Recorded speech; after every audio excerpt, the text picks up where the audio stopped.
शिवाय गुरवे नमः। शिवाय गुरवे नमः। शिवाय गुरवे नमः।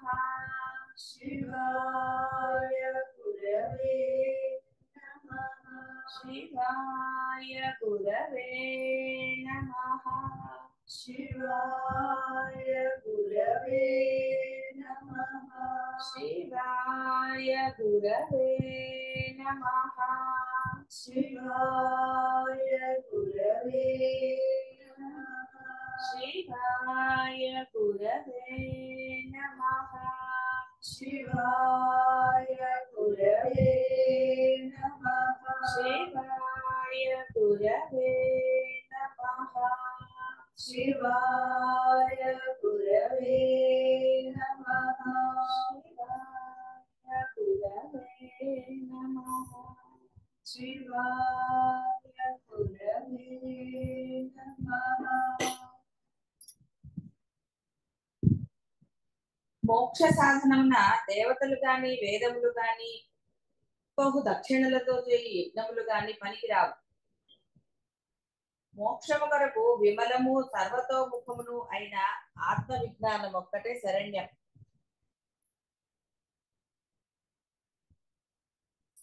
కాబట్టి పుణ్యముల వలన మోక్షము రాదు, దేవతల అనుగ్రహంతో కూడా మోక్షం రాదు.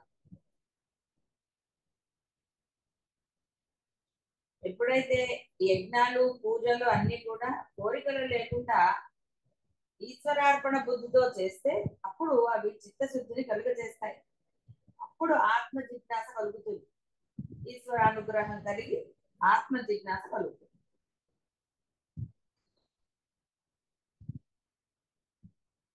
అన్ని కూడా అంటే ఈ ఈశ్వర అనుగ్రహము ఇలాంటివన్నీ కూడా అంటే ఎప్పుడైతే కర్తృత్వ భావన లేకుండా మీరు చేసే ప్రతిదీ, అందుకనే ధర్మమే బ్రహ్మం.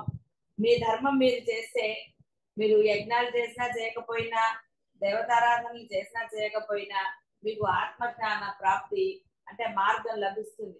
ఇప్పుడు మీకు ఒక్కొక్కళ్ళు మీరు ఏమి చేశారో ఏమిటో మీకు మీరే సాక్షులు.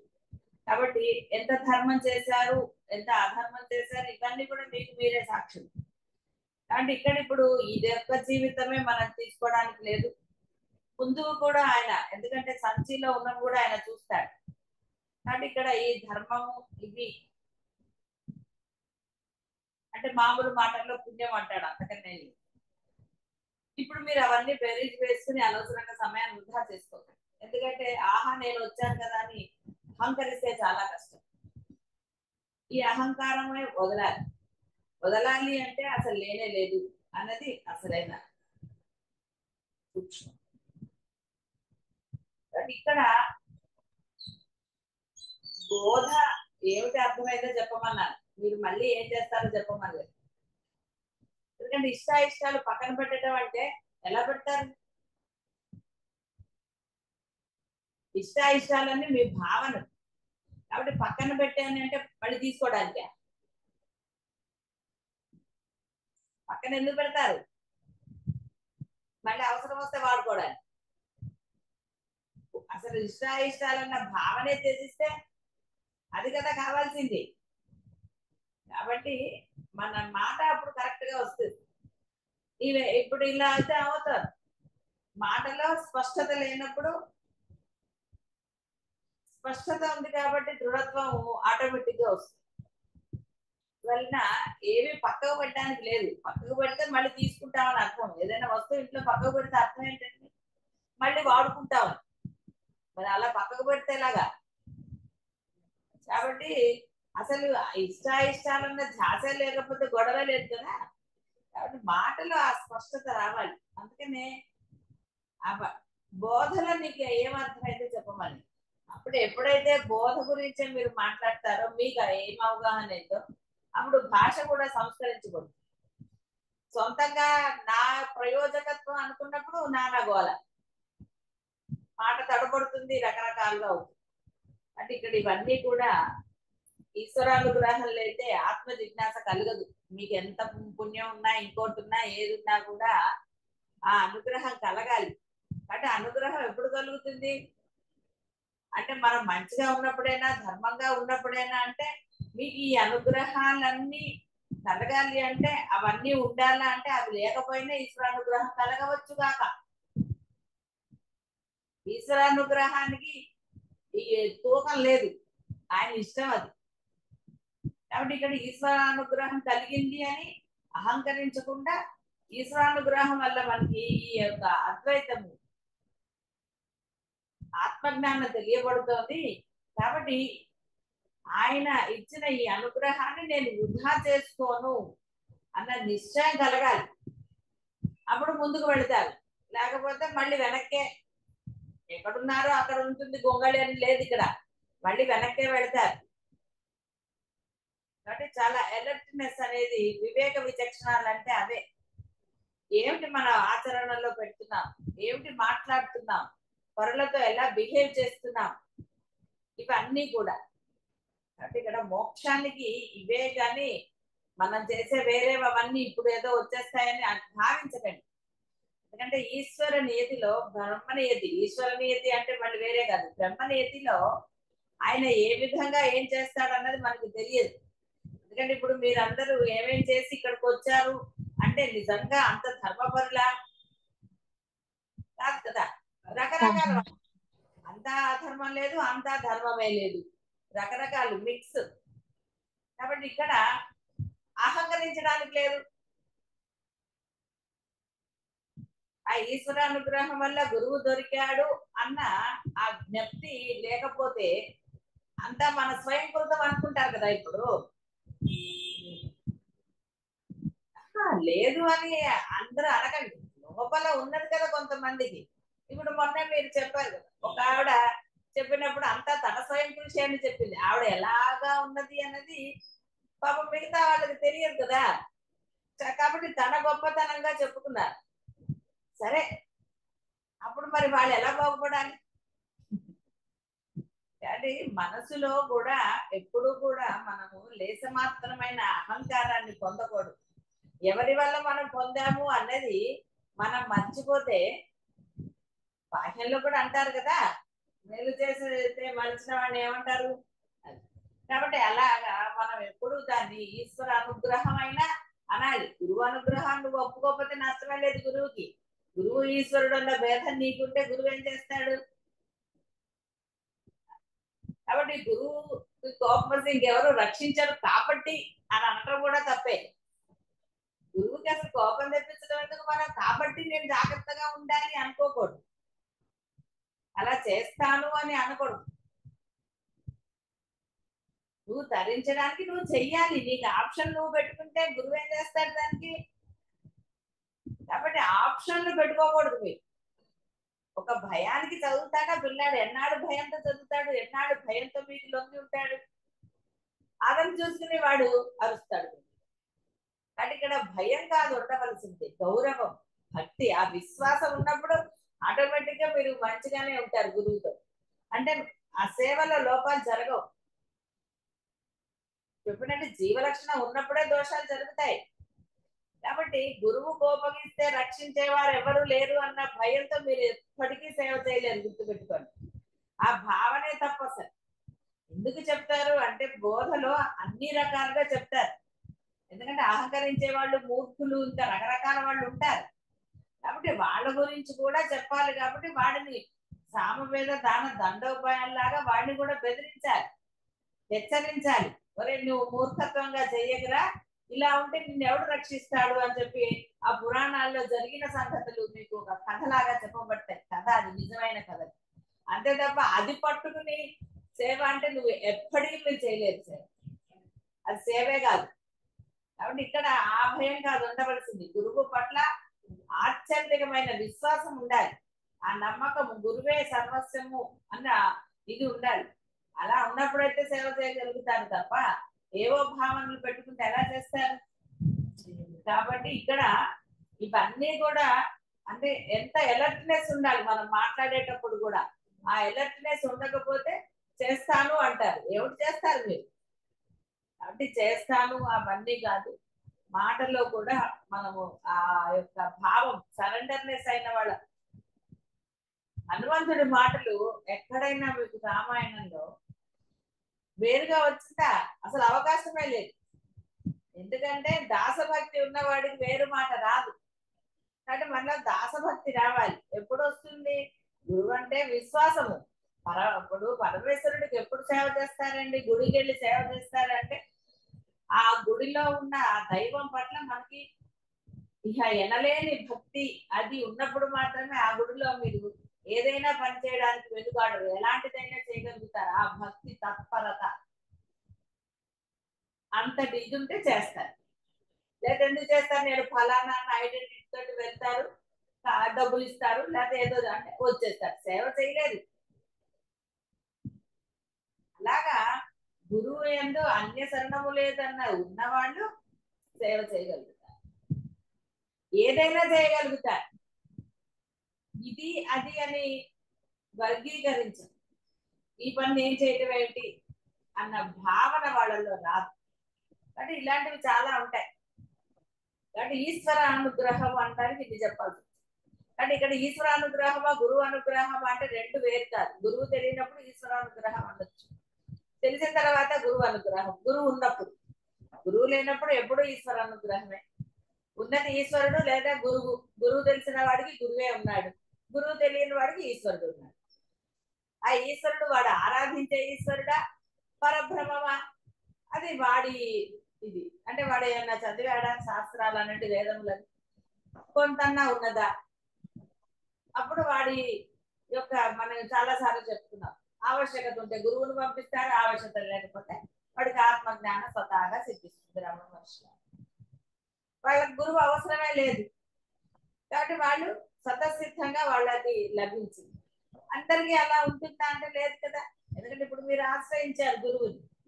గురువుని ఆశ్రయించినప్పుడు గురువు పట్ల ఆ విధంగా ఉంటే అప్పుడు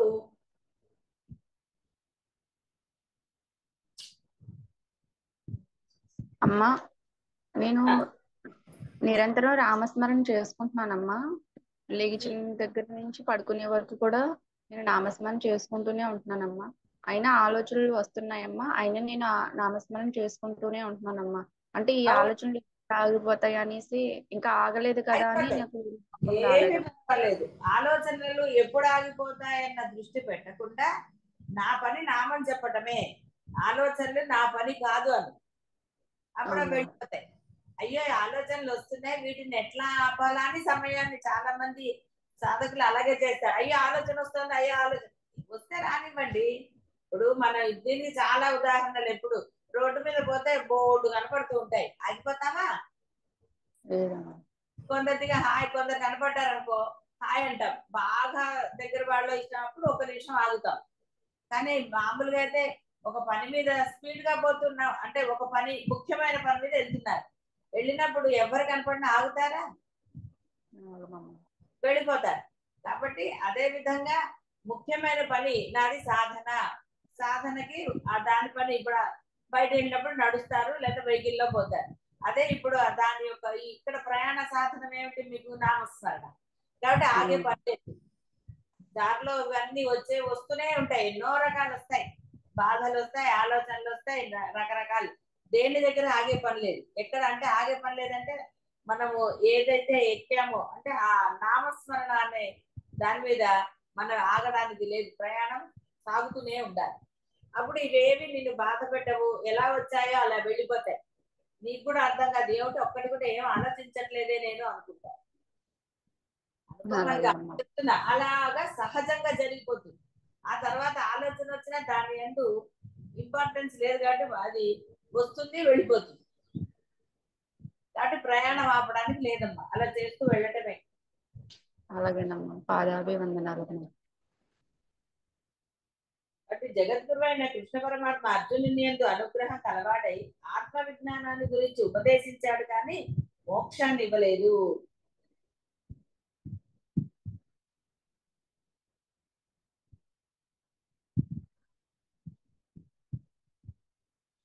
కాబట్టి ఈ జన్మ పరంపరా రూపమైన సంసార ప్రవాహం నందు ఏవో జరుగుతూ ఉంటాయి. దేవతలను ఉపాసించుట, అందరూ వేదాధ్యయనం చేయలేరు, యజ్ఞాలు చేయలేరు. ఇలా జరుగుతూ ఉన్నప్పుడు అంటే ఈ ఆత్మ జ్ఞానం గురించి తెలియబడవచ్చు. అప్పుడు వెంటనే మనము ఆత్మ జ్ఞానం గురించిన ప్రయత్నాలు సొంతంగా చేసి తీరాలి. ఏదో తెలిసింది లేదు అదంతా అయ్యే పని అనుకున్నవాడు ఆ తీరం దాటిపోతాడు. అంటే మళ్ళీ వాడికి ఆత్మజ్ఞానం దొరకాలంటే మళ్ళీ ఎన్ని జన్మలో. కాబట్టి అక్కడ మనమే ఆ యొక్క అంటే ఆ జ్ఞానాని కోసం ప్రయత్నం చేసి తీరాలి. ఉపదేశాలే చేస్తారు గురువు, మార్గాలు చూపిస్తారు, విఘ్నాలు తొలగిస్తారు. ఆ సర్వస్వ శరణాగతి పొందినప్పుడు మీరు ఏవైతే అంటే అడ్డము వచ్చే భయంకరమైన కర్మలు ఏవైతే ఉన్నాయో, విఘ్నాలు అలాంటివన్నీ మీకు తెలియనివి చాలా ఉంటాయి. మీరు అంటున్నారు కదా ఎందుకు వస్తున్నాయో తెలియట్లేదండి విఘ్నాలని. తెలిసిన విఘ్నాలే తీసుకోవటం లేదు. దీక్ష తీసుకున్నారు, ఫంక్షన్ రాగానే ముందు దీక్ష మానేసి వెళ్ళిపోతారు. మీరు వెళ్ళకపోతే ఫంక్షన్ ఆగిపోతుందా? ఆగిపోతుంది. కానీ ఏం చేస్తాం మనం? అదా అంటే ఏవి దాటాలో వాటిని కూడా, అంటే దాటే శక్తి మీకున్న దాన్ని కూడా మీరు ఇది చేయటం. ముందు దానికి అంటే ప్రాముఖ్యత అనండి, ప్రియారిటీ అనండి, ఏదైనా సరే. అందువల్ల ఏమైతుంది, ఎక్కడున్నాము అంటే ఎంతసేపు వెనక్కే వెళ్తున్నారు తప్ప ముందుకు వెళ్ళట్లేదు. మళ్ళీ దీక్షలు, మళ్ళీ ఏదో వస్తుంది, మళ్ళీ మానేస్తారు. ఇక్కడ అవి మిమ్మల్ని ఇచ్చేయటం లేదు, మీరు దానికి ఇంపార్టెన్స్ ఇచ్చారు కాబట్టి మీ దీక్ష పోతుంది. దీక్ష తీసుకుంది మీరు. కానీ ఒక ఫంక్షన్ లో ఇంకోటో ఏదైనా సరే దీక్షలో ఉన్నాను అంటే ఎవరు కొడతారండి? వాళ్ళకన్నా ముందు మీరే దీక్షలు మానేస్తే ఇంకా వాళ్ళకేం చెప్తారు? పిల్లలు పరీక్షలు అయితే ఏమంటారు? వాళ్ళని తీసుకెళ్ళకుండా మీరు ఫంక్షన్లకు వెళ్తారు. వాడేం చదువుతాడు? వాడిని చదవరా నువ్వు, మరి వెళ్ళినా మేము వెళ్ళాలి కదా, నువ్వు చదువుకో నేను పోయేస్తాను అంటే.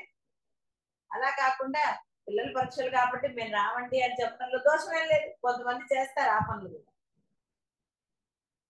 అలా అంటే మీరు దేనికి ప్రియారిటీ ఇస్తున్నారో అది మీరు పొంది తీరుతారు. ప్రియారిటీ లేనప్పుడు ఎలా పొందుతారు? పొందలేమమ్మా. కాబట్టి గట్టును చేరాలి అంటే ఇక ఆత్మ జిజ్ఞాస కలిగిన తర్వాత ఉపాసనలతో పని లేదు. జిజ్ఞాస కలిగి గురువు వల్ల ఆత్మ విజ్ఞాన ఉపదేశాన్ని పొందినవాడు చిత్తశుద్ధి కొరకు, వాసనాక్షయం కొరకు, ఏకాగ్రత కొరకు కానీ దేని కొరకైనను ఆత్మ విజ్ఞానాన్ని అవలంబించి దానినే శ్రవణ మనన నిధిధ్యాసలు చేస్తూ ధరించాలి గాని వెనుకకు మరలా కర్మానుష్ఠానాన్ని అవలంబించరాదు.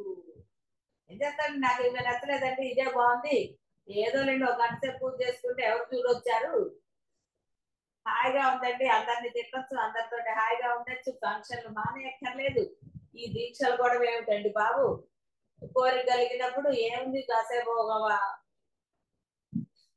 గుళ్ళకెళ్ళి కాస్త ప్రదక్షిణాలు చేసేస్తే కష్టపడి ఓ 4 రోజులు ఉపవాసాలు ఉంటే సరిపోతుంది.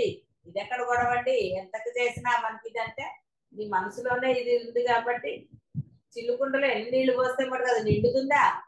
మనసులో పక్కన పెట్టారు, ఆ పక్కన పెట్టున్నాం అనుకోండి అవి మళ్ళీ వస్తాయి మీ దగ్గరికి. కాబట్టి ఇక్కడ దృఢ సంకల్పం ఉండాలి. ఎట్టి పరిస్థితుల్లో నేను వెనక్కి వెళ్ళను గాక వెళ్ళను, నేను జన్మరాహిత్యాన్ని పొంది తీరతాను అన్న నిశ్చయము ప్రతి క్షణం ఉండాలి. అందుకనే ఆయన అహం బ్రహ్మాస్మి అని అనుకోండి అని చెప్పటం అంటే అర్థం అది. నేను బ్రహ్మన్రా, నేను జీవుణ్ణి కాదు, ఎందుకు నాకు ఈ గోలంతా అన్న ఆ భావన ఎప్పుడూ ఉండమని చెప్పాడు. అందుకే అది అనుకోమన్నాడు మంత్రంలాగా. అంతే తప్ప మంత్రంలాగా అనుకోండి అంటే అలా కూర్చోమని కాదు. నీ ధర్మంగా నీ పనులు నువ్వు చేస్తూ ఆ భావన నీలోంచి పోకుండా చూసుకో. ఎస్ నేను బ్రహ్మము, నేను ప్రయత్నం చేసి తీరవలసిందే, నేను మళ్ళీ వెనక్కి వెళ్ళను గాక వెళ్ళను. ఇంత తెలిసిన తర్వాత వెళ్ళకి వెళ్తే నా అంత ఎవరికి వాళ్ళు తిట్టుకోండి, నేనేం తిట్టున్నాను కాబట్టి నేను ఎంత వాడిని అని మీకే తెలియాలి. అబ్బో నా అంత గొప్పవాడు లేడండి అంటే దానికి సంతోషం. దేంట్లో గొప్పతనమో అందులో సాధన ఏం చేస్తాం.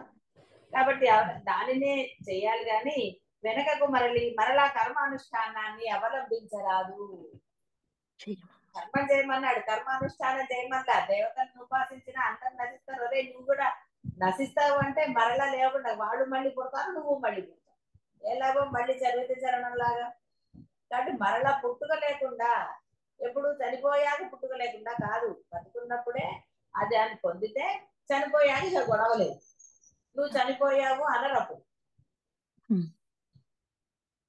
అవలంబించవలసిన ఆత్మ విజ్ఞానము విమలము సర్వతోముఖము సత్కర్మానుష్ఠానం.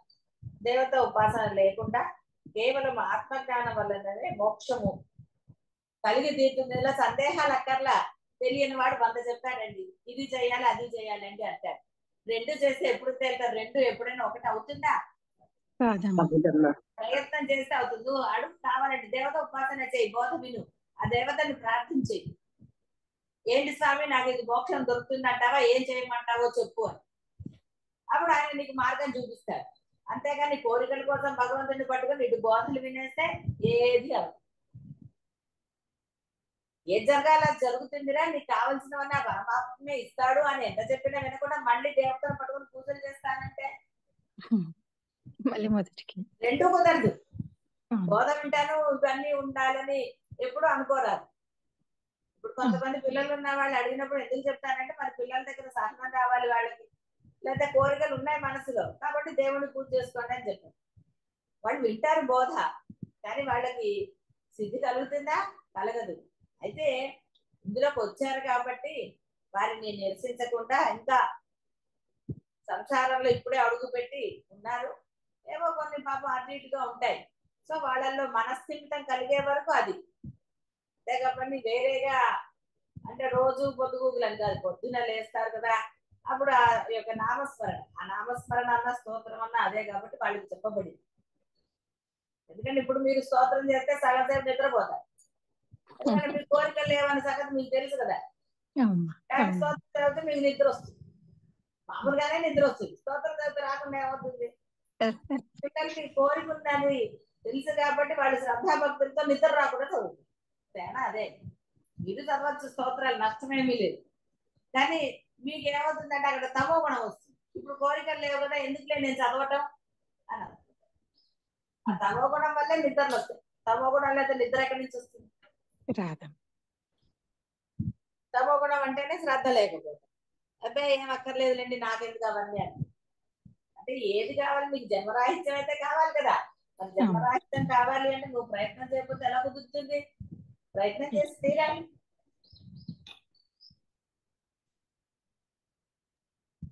అమ్మా అమ్మా నమస్కారం అమ్మా, పాదాభివందనాలమ్మా. అమ్మా దోషరహితంగా ఉండాలని నిశ్చయించుకున్నప్పుడు అమ్మా అప్పుడు దోషాలు జరుగుతూ ఉంటాయి కదమ్మా. అసలు దోషరహితంగా ఉండాలన్న అభిప్రాయం ఎందుకు? ధర్మంగా ఉండాలన్న అభిప్రాయం పెట్టుకోవాలి. దోషరహితంగా ఉండాలని విడిగా దాన్ని మన ఐడెంటిటీ ఎందుకు చేయాలి దోషము అని?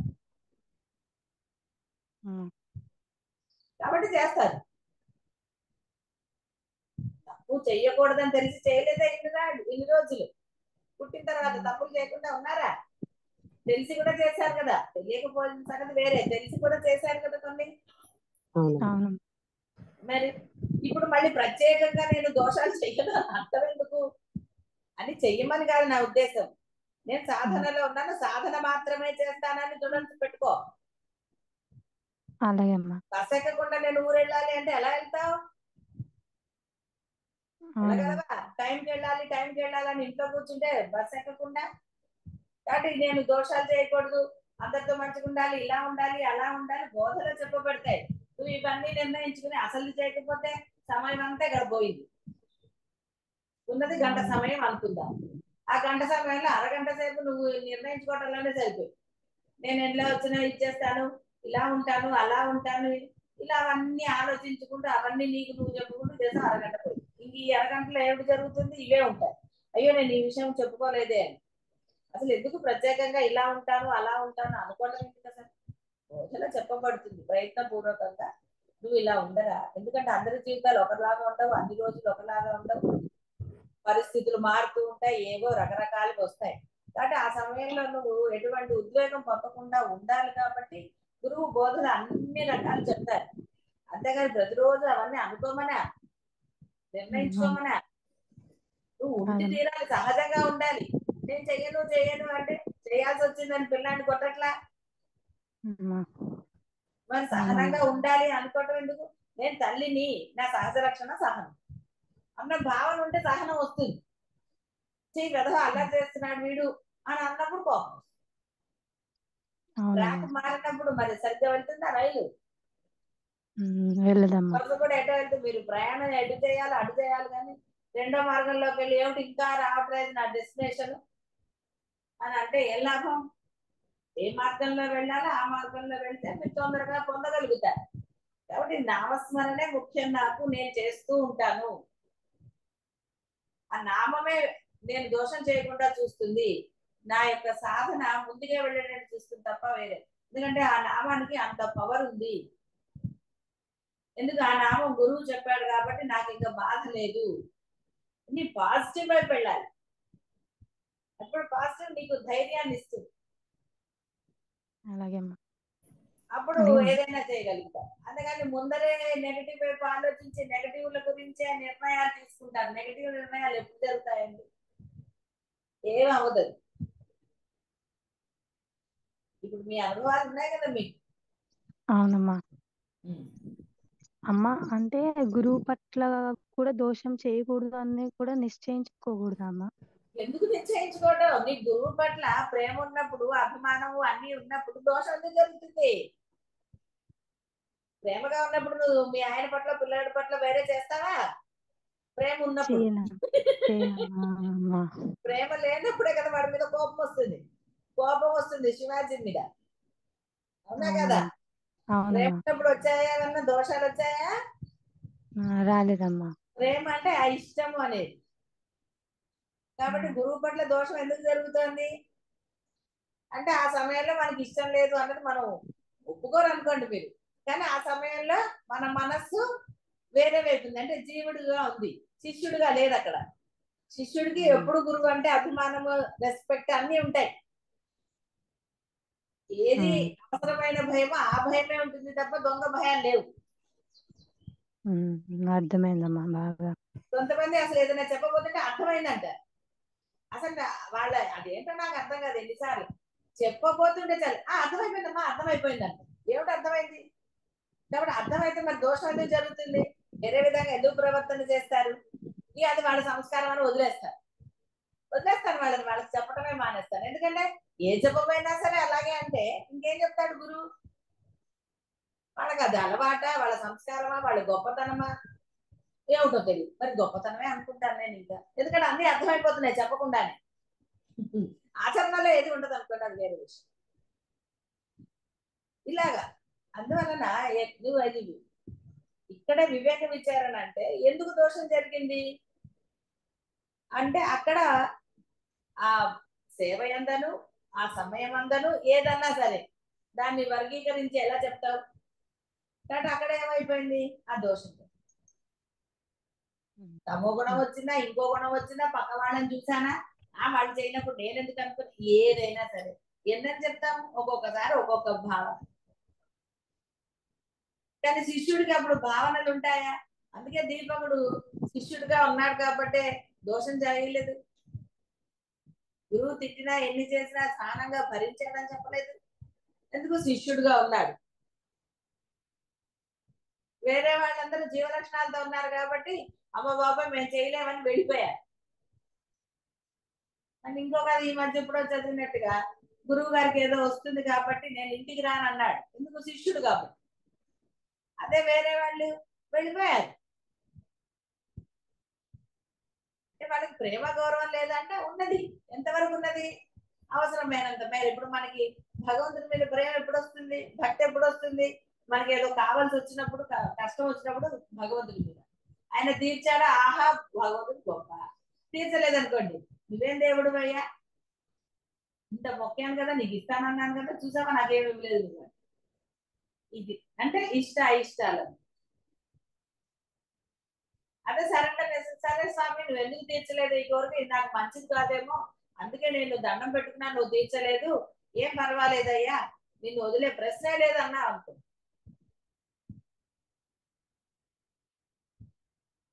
అప్పుడు ఎంత ఆనందం ఉంది. అమ్మ ఒంట్లో బాగాలేదంటే అమ్మ ఏదో మందు వేయాలి, డాక్టర్ చెప్పి చేదు మందు. చేదు మందు వేసింది కాబట్టి ఇచ్చి నువ్వు తల్లివి కాదంటారా? తిట్టచ్చు. చిన్నపిల్లలు తెలియనప్పుడు వచ్చి మా అమ్మ మంచిది కాదు నాన్న అంటారు. ఇలా రకరకాల. అదే విధంగా గురువు చెప్పినది అంటే ఆ గురువు పట్ల నీ భావనే నీలో దోషాలు లేకుండా చెప్తుంది. భావన ఎప్పుడైతే అంటే ఉన్నతమైన భావన నీలో కొరబడుతుందో నీ పట్ల నువ్వు దోషాలు చేస్తావు గురువు పట్ల. అది ఏదైనా సరే సేవే అక్కర్లేదు, గురువుకు పెట్టే వాటిల్లో ఇచ్చే వాటిల్లో అన్ని టెన్షన్లు చెప్పుకున్నాం కదమ్మా. అవునమ్మా. భావన తేడాలంటే ఏం పర్వాలేదు, ఏదో ఒకట్లేదు ఆవిడ కడతారా కాపాడతారా వచ్చేసి. ఒక ఆవిడ అంది కదా, మళ్ళీ ఆవిడ ఫీల్ అవుతుంది. అది ఓసారి కట్టించేయడానికి ఎందుకు తీసుకోవటం, ఎందుకు ఇవ్వటం? ఈ భావనలన్నీ దోషం. ఒకటేసారి కట్టించేటట్టయితే గురువుకి ఇవ్వక్కర్లేదు కదా.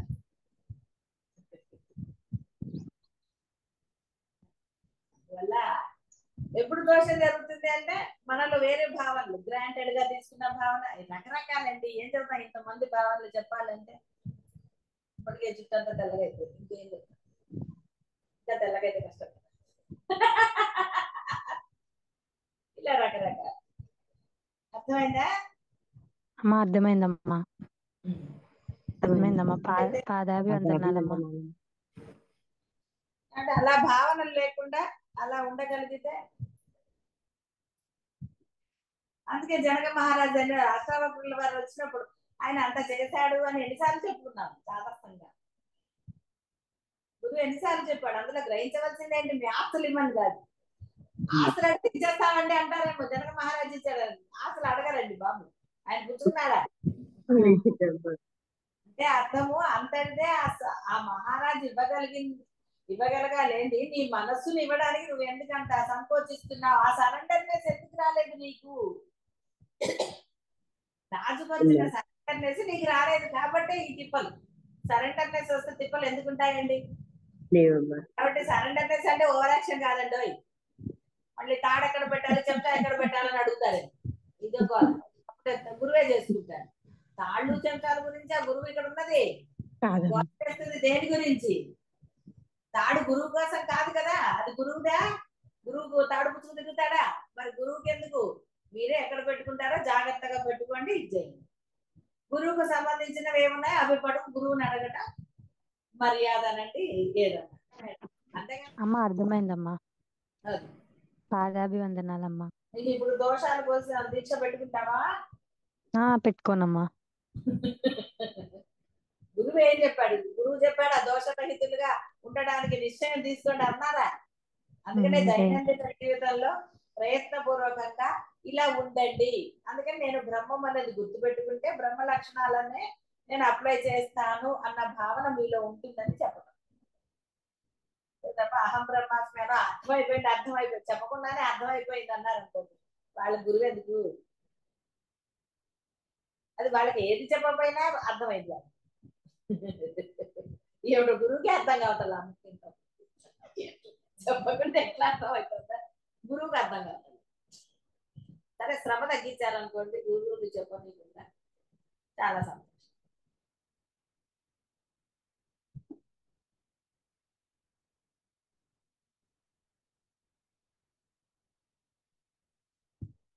కాబట్టి సందేహం అక్కర్లే, ఆత్మజ్ఞానం వలన మాత్రమే. కాబట్టి ఆత్మజ్ఞానం బోధ జరగాలి. బోధ లేకుండా గురువులైన వాళ్ళ గురించి చెప్పటం లేదు, బోధ లేకుండా గురువులైన వాళ్ళు అవుతారు. కానీ ఇప్పుడు మీకు బోధ అవసరం అయింది, ఎందుకంటే బోధ జరిగినా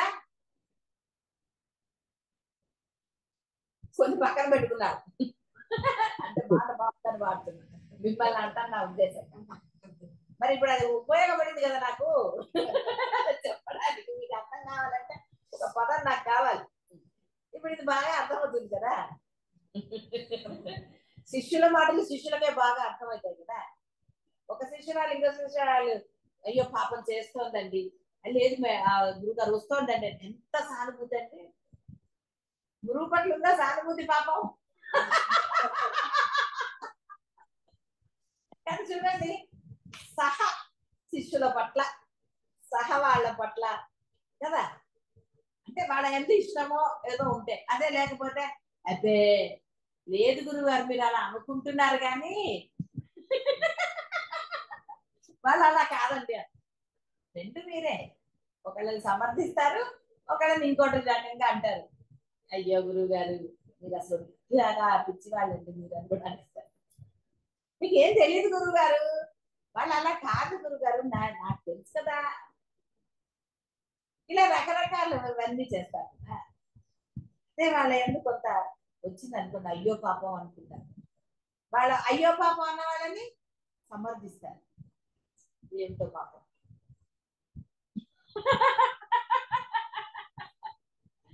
సరే భేదభావాలు ఎన్ని ఉన్నాయో, మరి ఇవన్నీ భేదాలే కదా. ఎందుకు అవన్నీ గురువుకి తెలీదా ఎవరిని ఏం చేయాలి అనేది కదా.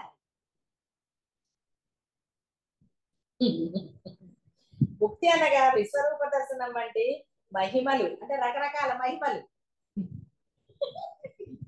నేనేం చేయగలను, నాకు నవ్వొస్తుంది కరెక్ట్గా. మహిమలు కలిగి ఉండుట అనే ఊహలు నేనేమన్నాను చూడండి. మహిమలు అనే ఊహలు ఆత్మ విజ్ఞానముకి మలముల వంటివి. ఇంకా మలం అంటే తెలుసు కదండి, ఇంకా నేనేం చెప్పాలి. కాబట్టి మాలో ఏవో వచ్చేసాయండి అన్న ఊహలు అవన్నీ కూడా భ్రమలు అని చెప్పాను. అందుకే భ్రమ ఊహ వేరే కాదు, రెండు ఒకటే పదం. కాబట్టి ఏదో అయిపోయింది, ఆహా ఇలా జరిగింది అవన్నీ కూడా మళ్ళీ ఆ ఊహలకి సపోర్ట్ చేయకపోతే పక్క వాళ్ళ మీద కోపాలు, ఇది ఇంకో ఇది. అసలు బ్రహ్మానికి మహిమలు చూపించుకోవాల్సిన ఆవశ్యకత ఏంటి? ఆయనదే మొత్తం అంటుంటే ఒరే నువ్వు ఊపిరి పీల్చుకునే ఎలా జరుగుతుందిరా ఆ యొక్క బ్రహ్మాండమైన మిరాకిల్ అంత చేసి ఆయన నేనే చేశాను అన్నాడు ఎక్కడన్నా. ఆయనకి లేని మనం బిస్కెట్గా ఊహలు అవన్నీ. అంటే నేను చాలా గొప్పవాడిని అయిపోయాను, నాకు ఇవి జరుగుతున్నాయి. అదా నువ్వు గొప్పవాడివైతే ఇంకేదన్నా చేసి చూపించు, అద్భుతాన్ని చేసి చూపించాలి అంతే తప్ప ఇవే అద్భుతాలు, బ్రహ్మదేశ అద్భుతాలు అంటే అద్భుతాలుగా ఊహించటమే. మలము అంటే దోషము, మలము అంటే భయంకరమైన మాట. అంటే అది దోషము అనే చిన్న పదంతో కుదరదు, అంతటి భయంకరమైన దోషాలు. అంటే ఎలా ఎంతటి భావనలో ఉండిపోయారు దాన్ని. అసలు అంటాం కదా ఇప్పుడు మాట లేదని, ఆ మలము అనే దానికి వేరేగా ఏం చెప్తారు అంటే అనవసరమైన వాటి జోలికి వెళ్ళకండి. మీకు ఏదన్నా కనపడుతుందని, ఆకాశంలో నాకు ఏదో కనపడిందండి, మీకు కనపడిందా, ఇలాంటి వాటి జోలికి వెళ్ళకండి. లేకపోతే వస్తువుల జోలికి అలా వెళ్ళింది ఇలా వెళ్ళిందని అనకండి.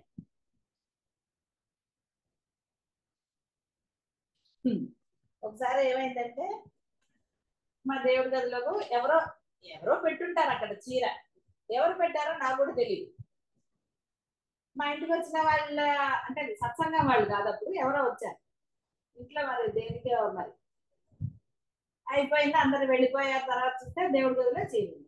సరే నేను అడిగాను వచ్చిన వాళ్ళు, అంటే ఏం 100 మంది ఎలా కాదు కదా, ఒక 5-6 వాళ్ళు ఎవ్వరూ పెట్టలేదన్నారు. ఒక అమ్మాయి అంది నీకు అమ్మవారే ఇచ్చిందని. నేను అన్నాను అది అద్భుతం అని. నేను చెప్పాను మీకు అద్భుతాలు అనకూడదమ్మా, మనం ఎవరో పెట్టారు, వాళ్ళకి చెప్పడం ఇష్టం లేదు కావచ్చు, అందుకని వాళ్ళు ఒప్పుకోలేదు. అంతేగాని అమ్మవారికి దేవుడు అంటే అమ్మవారిని మనం ఎక్కడ పెట్టామో ఆ గదిలో ఆవిడ చీర పెట్టాల్సిన అవసరం ఏముంది చెప్పు. నేను ఎప్పుడు నవ్వుకుంటాను దాన్ని. ఆ పిల్ల అనమాట అంది, మీకు అమ్మవారే ఇచ్చిందండి అని అంది ఓ పిల్ల. ఆ ఇంటికి వచ్చిన వాళ్ళలో ఉంది ఆ అమ్మాయి కూడా. ఆహా నీకు అని అంటారు. అన్నాను ఇలాంటివి అద్భుతాలు కాదమ్మా, అమ్మవారికి అంత కిందకి దిగిపోయి నాకు చీర ఇవ్వాల్సిన అవసరం లేదు. అలా ఎదురుకుండా ఇదేంటి అని. కాబట్టి నువ్వు కూడా అట్లా ఎప్పుడన్నా జరిగితే ఎవరో వాళ్ళకి చెప్పడం ఇష్టం లేదు కాబట్టి వాళ్ళు అక్కడ పెట్టారని భావన చేయి తప్ప ఆహా అమ్మవారు చేసింది అనకు అని చెప్పాను. ఇంకో అమ్మాయి ఒక సందర్భంలో నాకు అసలు అక్క నాకు చాలా బాగా అమ్మవారు అనుకుంటూ తెలుస్తుందని. అవునా, చాలా సంతోషం. ఏమిటి జరిగింది అంటే అసలు అది ఆవిడట అది ఏదో ఒకటి అనుకోండి, అది మర్చిపోకుండా చూసింది. నాకు అర్థం కాలేదు, అది మర్చిపోకుండా చూడటం ఏమిటి? నువ్వు మర్చిపోకుండా ఉంటే అమ్మవారి అనుగ్రహం అదేది ముఖ్యమైనదో ప్రాణాపాయంతో ఇంకోటి కాదు. అసలు మీరు స్నానం చేయడానికి వెళ్తున్నారు అనుకోండి, మీకు మర్చిపోకుండా గుర్తు చేయటం అనేది, మీరు బట్టలు సబ్బు ఏవో తీసుకెళ్తారు కదా, అవి ముఖ్యమైన వస్తువులా అమ్మవారి గుర్తు చేసిందని చెప్పడానికి నేను బిత్తరపోయి ఆ పిల్ల చెప్తాను. నేను మర్చిపోకుండా చేసింది అక్క, అందుకని నాకు బాగా అమ్మవారి అనుగ్రహం ఉండదు. అవునులే, చాలా ఉంటుంది అని స్నానానికి వెళ్తున్నప్పుడు నువ్వు వస్త్రం పట్టుకెళ్ళకుండా, అంటే వస్త్రం మర్చిపోకుండా చూడటం అనేది అమ్మవారి అనుగ్రహం అంటారు. నీళ్ళే కదా, మర్చిపోతే మళ్ళీ తీసుకోవచ్చు. ఏదో మనం ₹1,00,000 వస్తువు షాప్ లో మర్చిపోతే గుర్తు చేస్తే అది కూడా అనుగ్రహం అనొచ్చు. ₹1,00,000 వస్తువు మారేసుకున్నాము ఎక్కడో అక్కడ. అప్పుడు సంస్కృత దానికి ఎక్కడికి వెళ్ళాము మేము, ఏదో ఒక దానికి వెళ్ళాం బస్సులో. ఆ రోజు నైట్ ప్రయాణం, సరే ఏదో నల్లపూసలకు వచ్చి నేను బ్యాగ్ లో మర్చిపోయి, బ్యాగ్ వేరే వాళ్ళు తీసుకున్నాను నేను అనుకున్నాను, నా బ్యాగ్ నేను తీసుకెళ్ళి కిందకి వెళ్ళిపోయాం. అటు వెళ్ళి అక్కడ దేని తాగాము, అక్కడ మళ్ళీ బస్సు ఎక్కడ ఏదో మొత్తం. అప్పుడు చూసుకుంటే బ్యాగ్ లేదు, బ్యాగ్ లో మరి 3 తులాల గొలుసు. అసలు ఆశ్చర్యం ఏంటి, మేము ఆ బస్సు దగ్గర అక్కడే ఉంది బస్సు, వాడు ఎక్కడ ఆపేసాడు అక్కడే ఉంది బస్సులో ఆ బ్యాగ్ అక్కడే ఉంది. అది మనం అనుగ్రహంగా భావిస్తే ఆనందం కలుగుతుంది. మరి లేకపోతే ఆగిన బస్సులో ఎవరన్నా ఎక్కి తీసుకుపోతే, అసలు ఆ బస్సు అక్కడ లేకపోతే మేము ఏం చేస్తాం రాత్రి పూట? బస్సు వాడు అక్కడే ఉంచాలని లేదు కదా, వాడు తీసుకెళ్ళిపోవచ్చు మనం దిగంగానే. లేదా మామూలు కొంతమంది చెక్ చేస్తారు బస్సులో ఏమైనా ఉన్నాయా, అది పోవచ్చు. ఇట్లా ఎన్ని పోలేదా, కొంతమందికి పోయాయి కదా, కానీ అది అక్కడే ఉంది. అది అనుగ్రహంగా మనం చెప్తే నిజంగా అది అమ్మవారి అనుగ్రహం. ఎందుకంటే ఇక్కడ ఎవరు దాన్ని ముట్టుకోకుండా చూడకుండా బస్సు కదలకుండా చూసింది ఆవిడ. మన వల్ల కాని పనులు కదా ఇవన్నీ, ఏదైనా జరగచ్చు ఇందులో.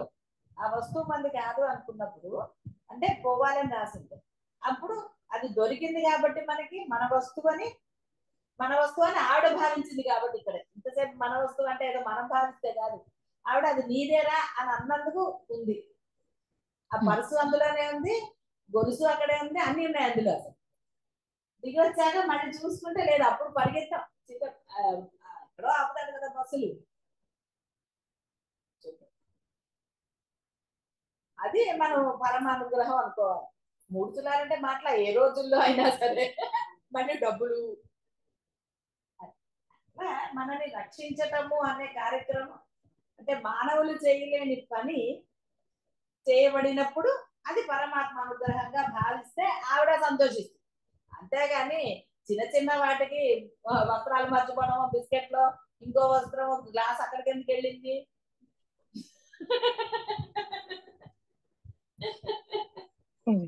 ఏదో పాము వచ్చి మన కరవకుండా పక్కకు పోతే అమ్మవారి అనుగ్రహం అనాలి.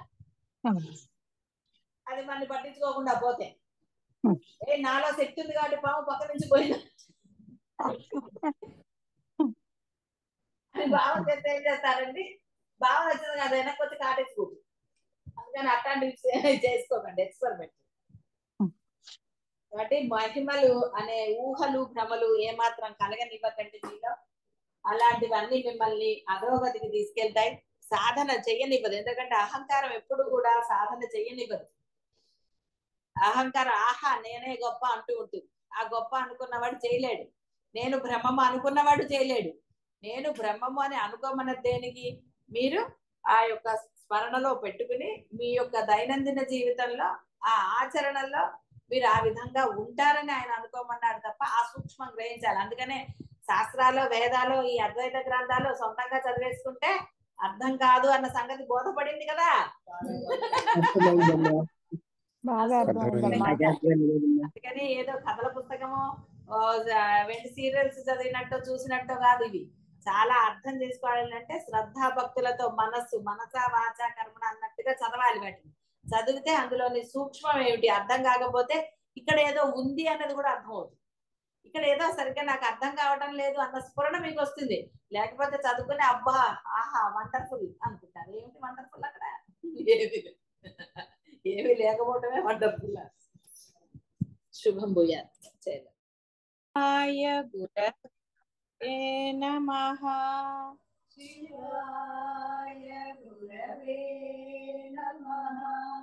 శివాయ గురవే నమః. శివాయ గురవే నమః. శివాయ గురవే నమః. శివాయ గురవే నమః. శివాయ గురవే నమః. శివాయ గురవే నమః. శివాయ గురవే నమః. శివాయ గురవే నమః. శివాయ గురవే నమః.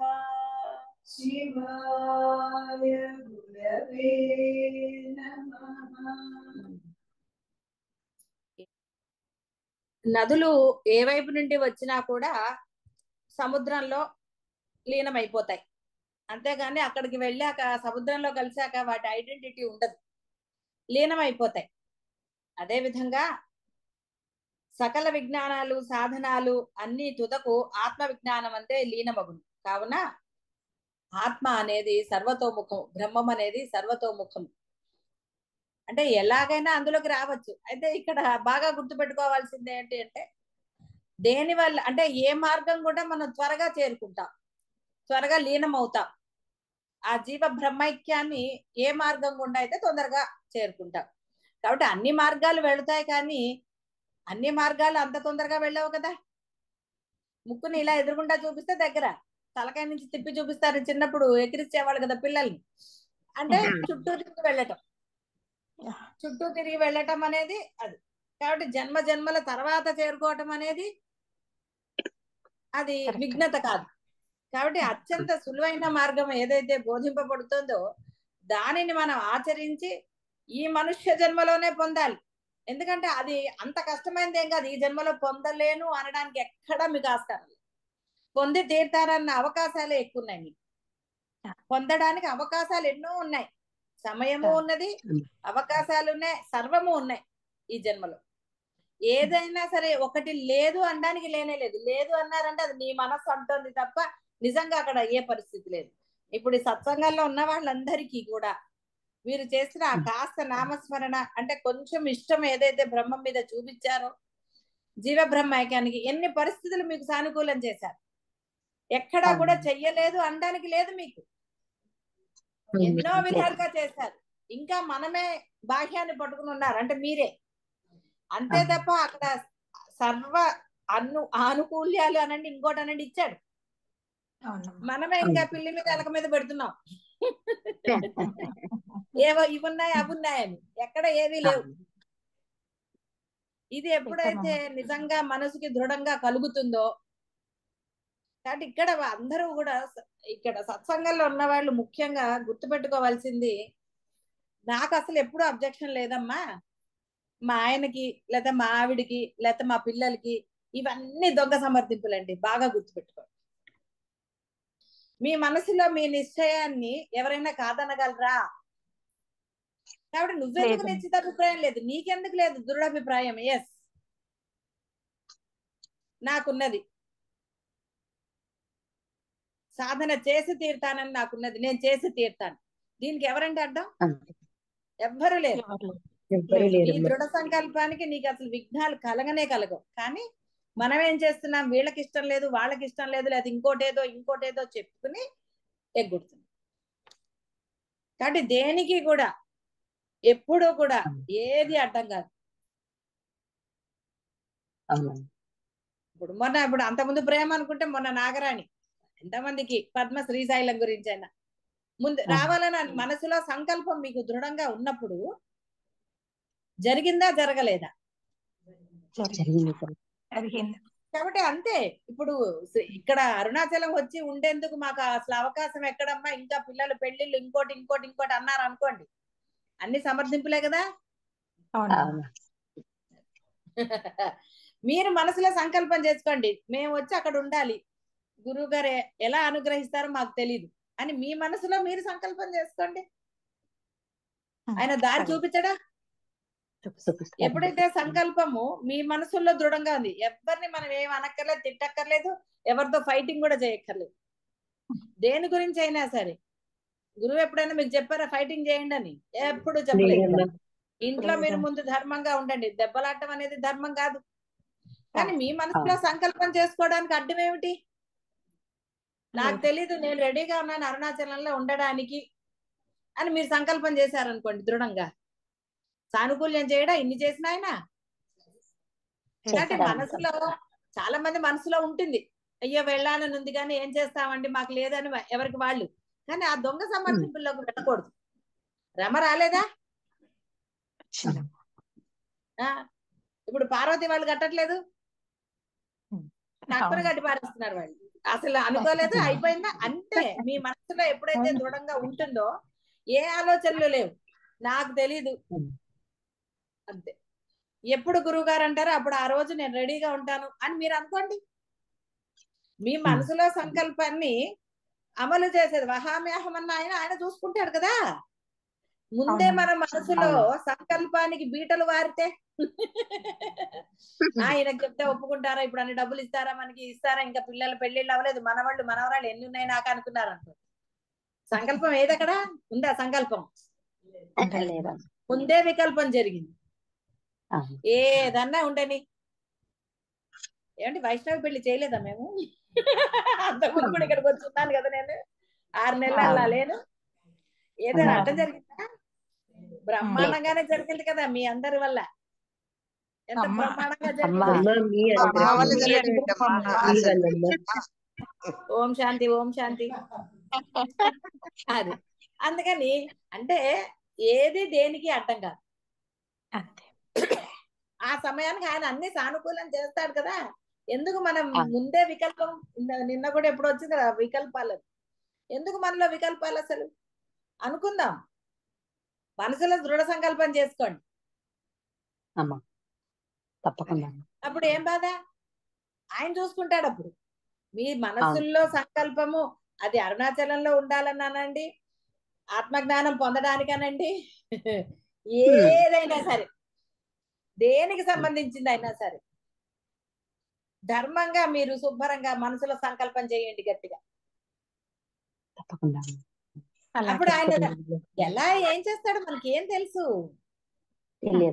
ఎంతమంది టకటక ప్లేసులు కొనుక్కోలేదండి? సౌందర్య అనండి, విశాల అనండి, వీళ్ళందరికీ ప్లేసులు ఎట్లా దొరికాయి? వాళ్ళ బడ్జెట్ లోనే దొరికాయి కదా, వాళ్ళ బడ్జెట్ లో దొరికాయి లేదా? వాళ్ళ ఇళ్ళలో ఏం దెబ్బలాడలేదు కదా. ఎలా జరిగింది అంటే జరుగుతుంది అది. కాబట్టి ఇవన్నీ మనం తీసుకోవాలి ధైర్యంగా. అరే అంత జరిగినప్పుడు మనకి మటుకు ఎందుకు జరగదు? మన వికల్పం కాబట్టి అది లేట్ అవుతూ ఉంటుంది. మనసులో దృఢ సంకల్పం చేసుకో, ఎట్టి పరిస్థితులైనా సరే నేను ముందుకే వెళతాను తప్ప వెనక్కి వెళ్ళను అని ఆత్మజ్ఞానంలో చేసుకోవాలి. అలాగే అరుణాచలంలో ఉండాలన్న కోరిక అనుకోండి మనసులో, ఏం తీరుతుంది అంటేందుకు నాకు తెలీదు, నేను రెడీగా ఉన్నాను అరుణాచలంలో ఉండడానికి. ఎలా చేస్తారో చెయ్యండి అంటే చెయ్యరా? ఎందుకు జరగలేదు? ఇప్పుడు ఎంతమందికి ఇప్పుడు ఇవన్నీ ఎలా వచ్చాయండి? అమెరికా వాళ్ళందరూ ఇప్పటి వరకు వాళ్ళకి రిజిస్ట్రేషన్లు అవ్వలేదు పాపం, అయినా సరే ప్లేస్ ఉంది కదా, వాడు అమ్మేలా. రేట్లు పెరిగాయి, మీరు రిజిస్ట్రేషన్ చేయలేదు, నేను అమ్ముతాను అనొచ్చు. కానీ అలా ఏం అనలేదు కదా. కరోనా పోయి కూడా 2 ఏళ్ళు అవుతుంది, ఇంతవరకు వాళ్ళు వచ్చి రిజిస్ట్రేషన్ చేసుకోలేదు అందరూ. 5 years అవుతుందమ్మా, రేపు నెక్స్ట్ సమ్మర్ కి వస్తే. అదే మరి అంటే రిజిస్ట్రేషన్ చేసుకోండి వచ్చి. అలాగేను. అందుకని ఆ దృఢ సంకల్పం లీనమైపోవాలి. లీనం అవ్వటం అంటే అర్థం ఏంటి? వికల్పం లేకపోవటమే లీనం అవ్వటం. ఒట్టిగా చెప్పలేదు. సముద్రంలో కలిసిపోయాయంటే వాళ్ళకి ఏం అబ్జెక్షన్ లేదు నదులకి. దట్ మాకు కావాలి అని అంటది అల్లా. మళ్ళీ అది అక్కడెక్కడో చూడండి, గోదావరిగా అక్కడెక్కడ ఉంది, గోదావరి సముద్రం నది ఎక్కడో ఏదో ఉంటుంది కదా, ఎక్కడ మీ ఊర్ల దగ్గర అంతర్వేదమా ఏదో వేది, నాకు పేర్లు పెట్ట. అక్కడ చూడండి గోదావరి అది పక్కన ఉంది, మరి అక్కడ కలిసిందా? ఎంత విచిత్రం, తేడా తెలుస్తుంది. ఈ నల్ల రంగు ఉంటుంది గోదావరి, ఈ సముద్రం నీలంగా ఉంటుంది. అక్కడ కలదు, ఒక గీత గీసినట్టే ఉంటుంది. మరి ఏమిటా విచిత్రం? అక్కడ భేదం ఎందుకు పెట్టాడు ఆయన తెలీదు మనకి. ఒకటే ఒడ్డు, దీనికి దానికి కూడా ఉంది. ఎంత క్లియర్ గా తెలిసిపోతుంది నది ఇది అని. మరి అదే వేరే నదులు వచ్చి కలిసినప్పుడు ఎందుకు తెలియటం లేదంటే, చూసారా, భేదం అక్కడ పెట్టాడు ఆయన. భేదం పెట్టాడు కాబట్టి నీకు భేదం తెలుస్తుంది. మీ మనసుల్లో భేదం ఉన్నప్పుడు బ్రహ్మమును పొందలేము. బ్రహ్మం పొందలేము. అంతే, లీనం అవ్వలేరు. అంతే. ఎందులో భేదం ఉన్నా లీనం అవ్వలేరు కదా, అది జరగదు. అవును. కాదండి మాకు చాలా కోరిక అండి, కథలు. అందుకే గురువు నవ్వుతాడు అవన్నీ చెప్తే. అవన్నీ కథలు. అంతే. కాబట్టి దృఢ సంకల్పం మీలో ఉండాలి. తర్వాత సంగతి తర్వాత. ఎక్కడి నుంచి డబ్బులు వస్తాయి, ఎక్కడి నుంచి రావు? అందరు డబ్బులుండే ఇల్లు కట్టుకుంటున్నారా? లేదమ్మా, తెలుసు. వస్తాయి. మీ సంకల్పానికి డబ్బులు ఆయన ఇవ్వడా? ఇస్తాడమ్మా. సంకల్పం ఉంటే ఏదైనా చేస్తాడు ఆయన. ముందు మనలో సంకల్పం లేకపోతే దారి ఎలా ఇస్తాడండి? మీరు బయలుదేరితే కదా. అదేంటిది మన అమర్నాథ్ కాదు, అదేంటి అమ్మవారిది వైష్ణవికి ఎలాగా నడుస్తుంటే దారి కనపడు, చిమ్మ చీకటి, ఎటు అడిగేస్తున్నామో తెలియదు. చీకట్లో అడిగేస్తే వంకర టింకర గానే పడుతుంది, పక్కన లోయే. వైష్ణవిలో 12 గంటలు నడిచాం, వాన మధ్యలో. లలిత చదివితే ఆగింది, చదువుతామని చదవలేదు కాబట్టి ఆవిడ వాన పోయింది. ఆ చీకట్లో ఎటు అడిగేస్తామో తెలీదు. అడిగేస్తే వెళ్తురు, అడిగేస్తే వెళ్తురు, ఆ ఒక్క అడుక్కే వెళ్తురు. మళ్ళీ అడిగేస్తే అక్కడ ఒక్క చోటే వెళ్తురు. ఎలా సాధ్యం? మరి అమ్మవారు అలా క్షేమంగా తీసుకొచ్చింది కదా. నిజంగా మరి 12 గంటలు ఇక్కడ నడిస్తే పడిపోరండి. ఇంట్లోనే హాయిగా ఏసీ ఫ్యాన్ వేస్తాం, అన్ని వేస్తాం, లైట్లు ఉంటాయి, మీరు నడవండి అంటే ఏమి తినకుండా. మరి ఆ వైష్ణవికి ఎలా నడిచాము అసలు? తిండి తిప్పలేవు. మా గురువు గారే ముందు నడిపించారు తల్లి. అమ్మ అప్పుడు గురువు గారు అనలేదు. అవునమ్మా, కానీ అమ్మ ఒక ఎక్స్పీరియన్స్ అమ్మా. అమ్మ అది మీ మనసులో అది లేకపోయినా గురువుకి తెలుస్తుంది కాబట్టి అనుకోండి, అవన్నీ తర్వాత విషయాలు. కానీ జరిగిందా జరగలేదా, ఆ బ్రహ్మం అనండి, అమ్మవారు అనండి, గురువు అనండి, ఎవరైతేనేంటి, ఆ శక్తి ఎటువంటి ఆపద లేకుండా ఆకలేసిందా? మరి ఏం ఆకలేలే. మళ్ళీ గుర్రాలు ఎంత బాగా దొరికాయండి, రాచగుర్రాలు. వచ్చేసరికి వాడు వేడిగా పెట్టాడు, చక్కగా భోజనం పెట్టాడు, ఒళ్ళు తెలియకుండా. తర్వాత మాలిష్. అంటే ఆయన ఎన్ని అరేంజ్ చేశాడు మనకి. ఇబ్బంది పెట్టాడా? భగవంతుడి మీద నమ్మకం పెట్టుకుంటే జరిగిందా లేదా? లలిత సహస్రనామం చదువుతుంటే వాళ్ళు రమ్మన్నారు, బస్సు వెళ్ళిపోతాను అంటే మనం వెళ్ళామా? నేనేమన్నాను, వెళ్తే వెళ్ళమని చూస్తాను ఎట్లా వెళ్తాడో. లలిత మధ్యలో లేవడానికి వీల్లేదంటే అందరం కూర్చుని చదివారు. వాడు వెళ్ళాడా? అమ్మవారు వెళ్ళనిస్తుందా? ఎందుకంటే కూర్చోడానికి అందరికి డౌట్ వచ్చింది. అమ్మ చదివితే వాడు వెళ్ళిపోతాడేమో, 5 నిమిషాల్లో రమ్మన్నాడు కదా. నేనన్నా వెళ్తే వెళ్ళని, అమ్మవారిని చదవంటే కదిలే క్వశ్చనే లేదని చెప్పి ధైర్యంగా కూర్చున్న వాళ్ళు కూర్చున్నారు, వెళ్ళే వాళ్ళు వెళ్ళారు. బస్సు వెళ్ళిందా? లేదమ్మా. ఎలా వెళ్ళనిస్తుంది? అమ్మవారు వెళ్ళనిస్తుందా? అమ్మ మీద ఆ నమ్మకం ఉండాలి మనకి. నేను ఇంత దూరం వచ్చింది నీకోసం, నీకు కనీసం ఒక నమస్కారం పెట్టుకోకుండా ఎట్టపోతానమ్మా, నథింగ్ డూయింగ్, నేను చదివితే మీరు అందరూ వెళ్ళిపోయినా నేను కూర్చొని చదివే వస్తానన్నా. అంటే మరి వాడు వెళ్ళాడా చూడండి, తిట్టుకుంటే తిట్టినాడు, ఏమన్నాడు? మన ఏమనలేదు కదా. ఏమంటాడు? అమ్మవారు అన్నిస్తుందామన్నా అసలు ఒక మాట. ఇవన్నీ కూడా మనం పాజిటివ్, ఎక్కడైతే ఇట్లా అమ్మ అనుగ్రహం ఇవన్నీ కనపడతాయో వాటిని తలుచుకుని దృఢత్వం పెంచుకోవాలి. ఇంతకుముందు కూడా చెప్పాను నేను మీకు, పాజిటివ్ ని తలుచుకుని దృఢత్వం పెంచుకోవాలి. కానీ ఏంటోనండి జరుగుతుందా లేదా అని బాధగా పెట్టుకుంటే మీది ఎలా జరుగుతుంది అసలు? బాధ ఇంకొంచెం బాధనే కలిగిస్తుంది తప్ప సంతోషాన్ని ఇస్తుందే. ఇవ్వగలను. అదే ఇలాంటివి గుర్తు చేసుకుని అది జరిగింది కదా, ఇప్పుడు మటుకు ఎందుకు జరగదు, జరిగి తీరుతుంది అన్న దృఢ విశ్వాసం అంటే పెంచుకోవడానికి అవకాశం ఉన్నది ఇక్కడ. అందుకని అవును. అవి తలుచుకోవాలి అంతే తప్ప అయ్యో అయ్యో అంటే ముందుకెళ్ళలేము. కాబట్టి ఏ విజ్ఞానమైనా ఆత్మజ్ఞానాన్ని మించింది లేనే లేదు.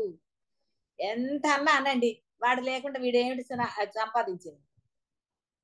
లోపల ఆత్మ లేకపోతే ఏమీ లేదమ్మా. చాలు. నేను నాకు చాలా పాండిత్యం ఉందని అన్నాడు అనుకోండి, ఆత్మతో పోటీ పడగలడా? నీకేం వాడు తెలుసా? కూడా రాదు. సరే అయితే ఓకే, సింపుల్ గా అది భయ అంటుంది. అప్పుడు అంత విజ్ఞానాన్ని సంపాదించిన ఆ బాడీ కూడా ఎవడు దాచుకుంటాడండి ఎవడన్నా? దాచుకోరమ్మా. ఎవడు దాచుకోడు. కాబట్టి ఏ విజ్ఞానం కూడా ఆత్మజ్ఞానానికి మించింది లేనే లేదు.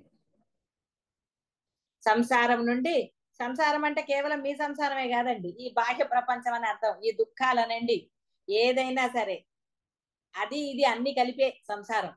అంటే ఏ నేనుతో మీరు బయలుదేరారో మీ దొంగ నేనుతో సహా సంసారమే. నాకు అది కావాలి ఇది కావాలి అని అనుకుంటారు కదా, ఇలా ఉండాలి అలా ఉండాలి, నాకు ఇది కావాలి అది అంటే ఆ నేనుతో, దొంగ నేనుతో మొదలు పెట్టినది ఏదైతే బాహ్యంలో మీరు చూస్తున్నారు, వింటున్నారు, అన్ని చేస్తున్నారో అంతా సంసారమే. మీతో సహా సంసారమే. బాగా గుర్తుపెట్టుకోండి. బయటపడదలుచుకున్న వారికి ఆత్మజ్ఞానం కన్నా వేరే శరణము లేదుగాక లేదు. శరణం అసలు లేనే లేదు. లేదండి నేను ఇలాగే వెళ్తానండి అంటే ఎలా కుదురుతుందండి? ఒకటే రోడ్డు ఉంది అనుకోండి ఒక ఊరికి, కాదు వేరే దగ్గర నుంచి వస్తా అంటే ఎట్టపోతావు? ఆకాశం నుంచి వద్దామన్నా ఆకాశం నుంచి కిందకి దిగాలి కదా. పారాషూట్ పట్టుకుని వెళ్తానంటే ఆ పారాషూట్ ఎక్కడ దిగిపోతుందో మీకేం తెలుసు? అట్లాంటి పనులు చేయగలరా? లేదమ్మా. కాబట్టి దారం ఇప్పుడు మన ఇంటికి ఒకటే పెట్టుకున్నామండి, ఎట్టపోతారు? గోడ చీల్చుకుని వెళ్తారా? గుమ్మం ఒకటే ఉన్నప్పుడు అందులోంచి వెళ్ళాలి కదా. అంతే. కాబట్టి ఆత్మజ్ఞానానికి ఒకటే ద్వారం, వేరే ద్వారాలు లేవు. సాధన చేయవలసిందే, అదే పొందాలి. మీరు ఎన్ని వేషాలు వేయండి సులభంగా ఆనందంగా ఏది వదలకుండా అంటే పట్టుకోమని కాదు, దాని ఎంత శ్రద్ధ లేకుండా అన్ని ఉంటాయి, అన్ని బ్రహ్మాండంగానే జరుగుతూ ఉంటాయి. మీరు వదిలేస్తేనే బ్రహ్మాండంగా జరుగుతాయి. అది కూడా అర్థమైంది కదా మీకు? పట్టుకున్నా లేదన్నా బాగుందా? పిల్లలు మనం చూడండి, వాడు ఏదన్నా ఇది ఉన్నప్పుడు వాడిని పట్టుకుంటే వాడు గిలగిల కొట్టుకుంటాడు పరిగెత్తడానికి దానికి, అవునా? వదిలేస్తే వాడు ఫ్రీగా ఉంటాడు కదా, ఆనందంగా ఉంటాడా? మీరు అప్పుడు అమ్మాయి పోనీలే ఆడుకుంటాడు వదిలేద్దాంలే అని వదిలేసినప్పుడు ఆనందంగానే ఉన్నారు కదా. ఆడుకోపో అని అన్నప్పుడు మీరు ఆనందమే కదా. మరి చాలదండి ఆ ఎగ్జాంపుల్. వాడు ఆనందం, మీరు ఆనందం, ఇంకేం కావాలి? ఏం లేదు. మళ్ళీ పట్టుకున్నప్పుడు మళ్ళీ గోల మొదలు. అంతే. ఎందుకండి? అనుభవంతో తెలుసుకున్న తర్వాత కూడా మళ్ళీ పట్టుకుంటాం ఎందుకు? తెలిసి పట్టుకుంటే కాలదా అది. కాబట్టి ఇక్కడ బంధాలను పట్టుకుని ఇంకోటి పట్టుకున్నా బాధ తప్ప వేరేది వచ్చిందా? లేదమ్మా. బాధ లేని బంధం ఉన్నదా? ఏ బంధమైనా అంతే. అది కేవలం మనుషులనే కాదు నేను చెప్పేది, వస్తువులతో కూడా చెప్తున్నా. కేవలం నేనేదో పిల్లల గురించి, అత్తగారులు మా కేవలం మనుషుల గురించి చెప్పటం లేదు. మీరు ఒక వస్తువుతో, ఆ వస్తువు ఏదైనా సరే, చీరలా, నగలా, ఇంట్లో వస్తువులా, ఏదైనా సరే, ఇవాళ బిర్యానీ బాగుందని చెప్పి ఎన్ని రోజులు ఫ్రిడ్జ్ లో దాచిపెట్టుకుని తెచ్చారు?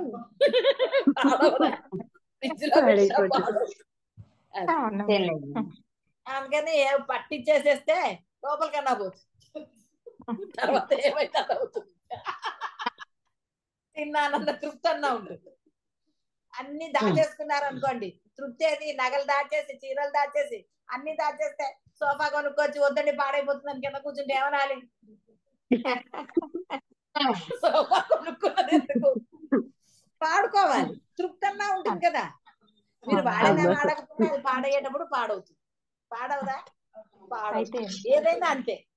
మీరు వాడినా వాడకపోయినా అది పాడవుతుంది. బీరువాలో పెట్టిన చీర చిరిగిపోదా? పోతాయి. ఏదో దానికి అది ఉన్న రోజులు ఉంటుంది. తర్వాత దాని బదులు 4 సార్లు కట్టేశారు అనుకోండి, కనీసం పోలే కట్టుకున్నాను కదా నా తృప్తి అన్న ఉంటుంది కదా. అవును. ఉంటుందమ్మా. లేకపోతే మనసు ఎంత బాధపడుతుందండి. దాని తర్వాత ఏం చేస్తారు? గౌన్ వేసుకోలేరు కదా ఇప్పుడు. ఇప్పుడు చీర చెప్పి లాంగ్ ఫ్రాక్లు వేసుకుందామంటే బాగుంటది కదా, అగదమ్మా. అంతే కదా. దాన్ని ఏదో మాడిఫై చేద్దామంటే దానికి ఇంకో ముక్క తెచ్చి అతికించుకోండి అని ఏవో చూపిస్తుంటాడు DIY. ఈ అంచు పీకే దానికి ఏంటి అంటాడు. అందరు అడుగుతారు ఏమిటి ఈ అంచు వేరేదా అని అడుగుతారు. అప్పుడు మనకే తెలుస్తుంది కదా కంగారు. అలా ఏం చేయగలుగుతారు? దాని బదులు చిరక్కుండా 10 సార్లు కట్టారు అనుకోండి, ఎంత హాయ్ అండి. 1,00,000 రూపాయల చీర అయినా సరే కట్టుకుంటే తృప్తి, కానీ కట్టుకోకుండా బీరువాలో పెడితే కాబట్టి ఎందుకు వజ్రాల నెక్లెస్లు దాచుకోవటం ఎందుకు? వేసుకోండి, కొంగొప్పేసుకోండి. దొంగడు పడకండి, దొంగడు ఎత్తుకుపోతాడని కదా భయం మీది. అందరు భయాలు ఎందుకండి? దొంగడు ఎత్తుకుపోతాడేమో అనే కదా కదా, అదే కదా భయం. అందుకని వేసుకోండి, కొంగొప్పుకోండి, లోపల వేసుకోండి. గొలుసు లోపల వేసుకుని వేసుకుంటే కనీసం వేసుకున్న తృప్తి అని ఉంటుంది కదండి. ప్రతి పెళ్లికి అది వేసుకెళ్ళలేరు. మొన్న కదా ఈ పెళ్లికి వేరే చేసుకుందాం అనుకుంటారు, చూసారా? దాని బదులు 10 సార్లు వేసేసుకున్నాం అనుకోండి ఇంట్లోనే కొంగప్పేసుకుని, అలా అందరూ అరుణాచలం తెచ్చేది తేకండి. కాబట్టి ఆత్మ జ్ఞానానికి మించినది లేదు. ఆనందంగా ఉండాలి అంతే తప్ప ఎందుకంటే లేనిపోని గోళాలని వికల్పాలు ముందే మనసుకి చెప్పుకుంటే అది ఇంకా సాధన ఏం చేస్తుంది? దాంట్లోనే ఉంటుంది. పోలేదు పోలేదు. సరే, ఘోష అర్థమైంది కదా. సంసారం అను సముద్రంలో మునుగుచు శరణమును కోరుచున్న జీవులకు ఆత్మజ్ఞానం కన్నా మరి ఒకటి శరణం ఇచ్చినది లేనే లేదు. రక్షించండి రక్షించండి అంటే ఇదే ఉపాయం, వేరేది ఎక్కడుంది? చెప్పాం కదా అప్పుడు, కథ చెప్పుకోలేదు. వాడు పరమ భక్తుడు, సరే నది మునిగి ఓడ మునిగింది, రక్షించు అని అడిగాడు. స్వామి ఒక కర్ర పంపించాట. వీడు నన్ను స్వామి రక్షిస్తాడని కర్ర పట్టుకోలేదు. మళ్ళీ తర్వాత ఇంకోటి ఏదో పంపించాడు, అప్పుడు కూడా స్వామి వచ్చి రక్షిస్తాడని పట్టుకోలేదు. తర్వాత మొత్తానికి ఏదో, ఏమిటి స్వామి ఇలా చేసావు, నేను నీ పరమ భక్తుని కదా అంటే, ఒరే పిచ్చి విధవా, నేను నీకు కర్ర పంపించాను, ఇంకోటి పంపించాను, తాడు ఇన్ని చేస్తా అంటే, కా స్వామి నువ్వు అని. నేను ఇప్పుడు పరమాత్మ అన్నాడు, పిచ్చి విధవా అవన్నీ నా రూపాలే కదా, నేను కాంతి ఏదన్నా ఉన్నదా, అది నువ్వు గుర్తించలేదు, అది నీ బ్యాడ్ లెక్క. ఎలాగైతే ఎవరితను ముసలి గజేంద్ర మోక్షం, అది గజేంద్ర మోక్షంలో కూడా అంతే కదా. ఎందుకు అలాగా సమయాన్ని వృధా చేసుకుని ఆ పెళ్ళంతా ఆడుతున్నా నువ్వు రావయ్యా అని ఎందుకు? ఈయనకి పెళ్ళం గురించి సరే ఆవిడ కూడా పట్టుకురా అంటాం ఎందుకు? స్వామి వచ్చి రక్షించాక అయిపోయేది ఒక ముక్క. ఇన్ని ప్రార్థన చేసేసరికి శంకు చక్రాలు ధరించు నువ్వు అంటే మరి మేకప్ అవ్వాలి కదా. మరి మీరే పక్కింటికి వెళ్ళాలంటే మేకప్ అవుతారు, ఆయన అవ్వద్దా? అడిగితివాయి శంఖ చక్రాలు ధరించారన్నట్ట, అవి ఎక్కడున్నాయో కనపడలేదు ఆయనకి. మరి ఆయన ఎత్తుక్కున్నట్ట, మరి అరే వాడు అడిగాడు కదా, అవి తెచ్చుకుని చేతులకు పెట్టుకునేసరికి టైం పట్టి మళ్ళీ అన్నాడు వైకుంఠపురం నుంచేరా అన్నట్ట. అదేమిట్రా నేను అంతటా ఉన్నానని అని నువ్వే స్తోత్రం చేస్తావు కదా, మరి స్వామి వెంటనే రక్షించంటే అక్కడే ఉన్నా నేను రక్షించేవాడిని, నువ్వేమో వైకుంఠపురంలో మావిడితో సహా రమ్మన్నావు పరివారాన్ని వేసుకున్నాను. ఇప్పుడు కార్డులో పెడతారు సకుంఠ పరివారంగా బంధుమిత్ర సమేతంగా రమ్మ, అందరిని వేసుకెళ్తారా? వేసుకెళ్ళారు కదా, ఏదో మాట వరుసగా వేస్తారు అక్కడ అంతే. కానీ పరమాత్మ మరి భగవంతుడి అంటే భక్తుడి మాట తూచా తప్పకుండా చేస్తాడు కాబట్టి అలా చేశాడు ఆయన. మరి ఆయన తప్పేముంది? భక్తుడు అలా కోరుకున్నాడు, ఓహో వీడిని ఇలాగే రక్షించాలి కావచ్చు. ఇప్పుడే ఏదో అంటే ఆత్మజ్ఞానం పొందినచో ఎవడైనాను ఏ స్థితి అందు నన్ను సులభంగా సంసారాన్ని దాటుతాడు. ఎవడు పరముడై ఆత్మను గురించి ఉన్నది ఉన్నట్లు తెలుసుకొనుచున్నాడో వాడు సకలములైన అవస్థలను పొందుచున్నాడు, అప్రయత్నంగా వాడు ముక్తినే పొందుతాడు. యథాప్రాప్తములు వర్తమానంలో ఉండాలి, యథాప్రాప్తంలో స్వీకరించడమే. అది ఏదైనా సరే, బాధ అయినా సరే, సుఖమైనా సరే, ఏదైనా సరే ఓకే అనుకున్నవాడు అదే ముక్తి, వేరేగా ఏమీ లేదు అసలు. ఇప్పుడు ఉన్నానంటే ఎస్ ఉన్నాను, ఇది లభించింది, ఓకే ఫైన్.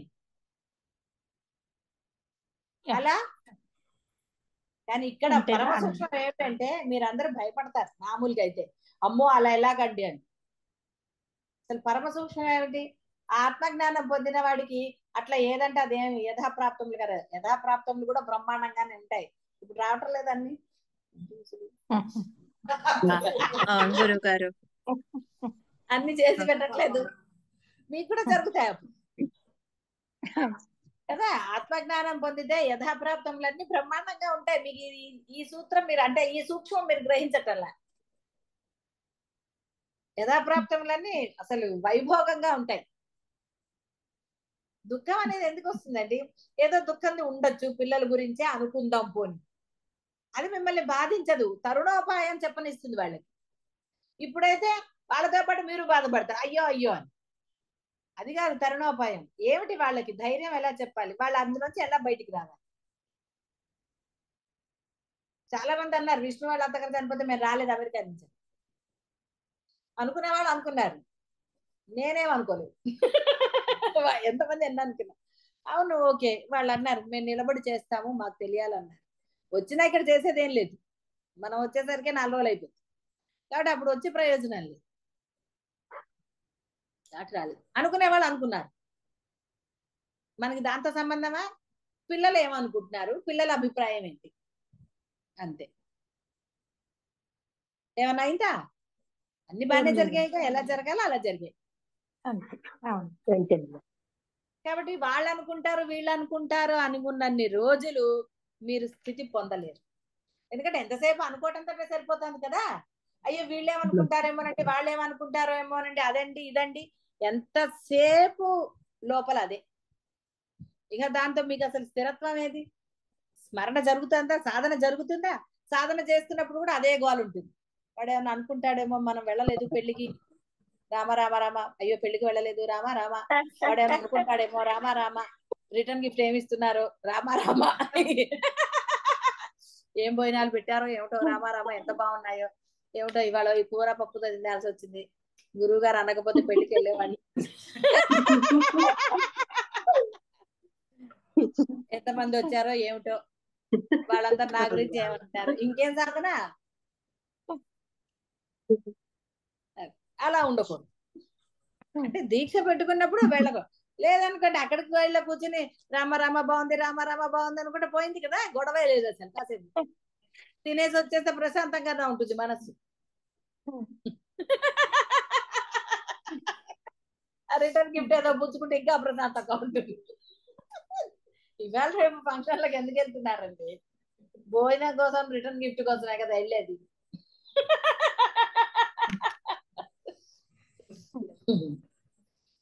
ఆనందంగా ఉంటే సులభంగా సంసారాన్ని దాటొచ్చు. కాబట్టి సకలములైన అవస్థలను పొందుచున్నాను వాడు ముక్తినే పొందుతాడు. కాబట్టి ఏ అవస్థ అయినా మనకేంటండి బాబు, హాయిగా ఉంటుంది, గొడవే లేదు.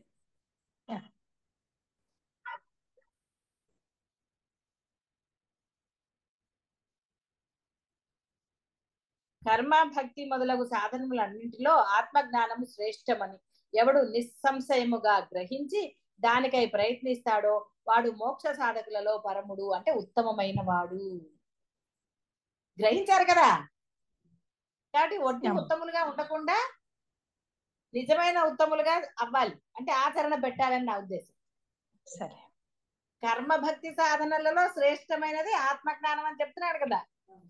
కాబట్టి అది తెలుసుకున్నవాడు ఉత్తముడే, నో డౌట్. పాపం మంచివాడే, తెలివిగలవాడు, ఏదో కాస్త బుద్ధిని ఉపయోగించాడు అనుకుందాం. ఇక ఈ తర్వాత ఇక బుద్ధిని ఉపయోగించకూడదు, ఇక అందులో సాధన చేసేయటమే, గుడ్డిగా సాధన చేసేయటమే.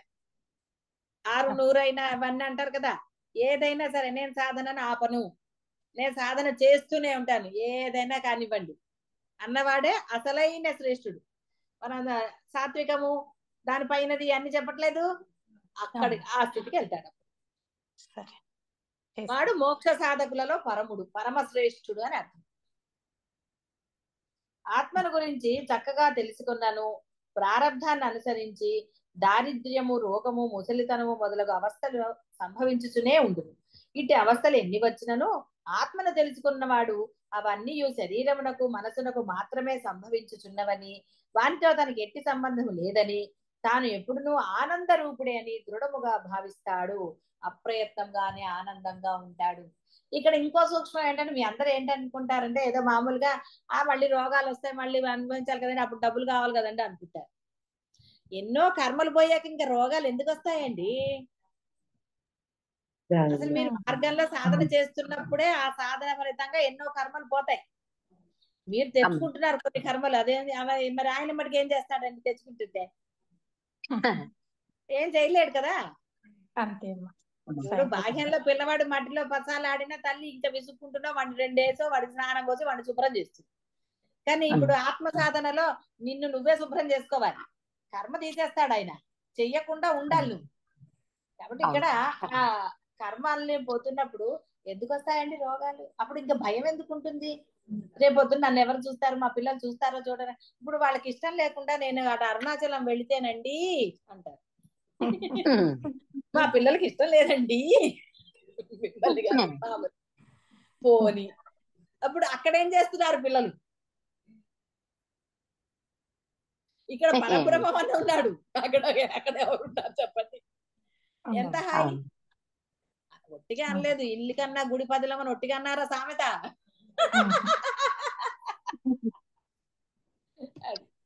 అందువల్ల మనం ఏం చేస్తామంటే వాళ్ళకి ఇష్టం లేదండి అంటాం.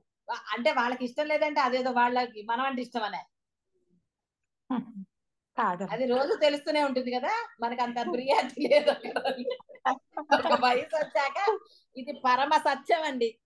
ఎవరి ఇళ్లలో అయినా సరే, పిల్లలైనా అంతే, పెద్దలైనా అంతే, ఎటు నుంచి ఎటు బంధం అయినా సరే అందరిది ఒకటే ఫీలింగ్. పిల్లలు కూడా అదే ఫీలింగ్ అంటారు. చిన్నప్పుడు చూసినట్టు మమ్మీ ఇప్పుడు చూడటం లేదండి, విసుక్కుంటోందండి అంటారు పిల్లలు అంటారు. పెద్దవాళ్ళు ఏమంటారు, కాదండి వాడు అసలు నన్ను పట్టించుకోవట్లే, నేను ఏమన్నా అంటే నీకు తెలియదు అంటున్నాడు అంటారు. అందరి దగ్గర జరిగే సర్వసాధారణం. అవును. దీనికి మీరు కనుక ట్యాగులో భూతాలన్నీ పెట్టుకుంటే పక్కన భూతాలు, మీ భూతాలు ఉన్నాయి. గడిచిపోయిన కాలంలో మీరు చేసినవన్నీ దానికి తగిలిచ్చారు అనుకోండి, బాధ పెరిగిందా తగ్గిందా? పెరుగుతాయి అమ్మా. అప్పుడు వాడు భూతాలు పెట్టుకుంటాడు, నువ్వు నన్ను కొట్టావు, అప్పుడు వాడు భూతాలు వాడు చెబుతాడు. రెండు భూతాలు కలిస్తే ఏమైందండి? వర్తమానం గోవింద అయింది. ఆనందం ఉంది అక్కడ. అలాంటి అబద్ధాలు చేసుకోకండి. నేనంటే వాళ్ళకి ఇష్టం అండి, మా పిల్లని నన్ను వదిలి ఉండలేడండి.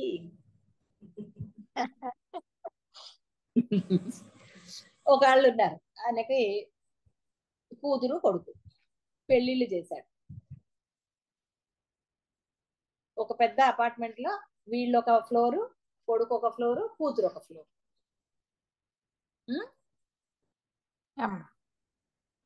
ఆయన కూతురు ఎవరు వాళ్ళ ఆదివారాలు శనివారాలు వీళ్ళకి కనపడరు, ఒట్టిగా వచ్చి హలో చెప్పి వెళ్తారు.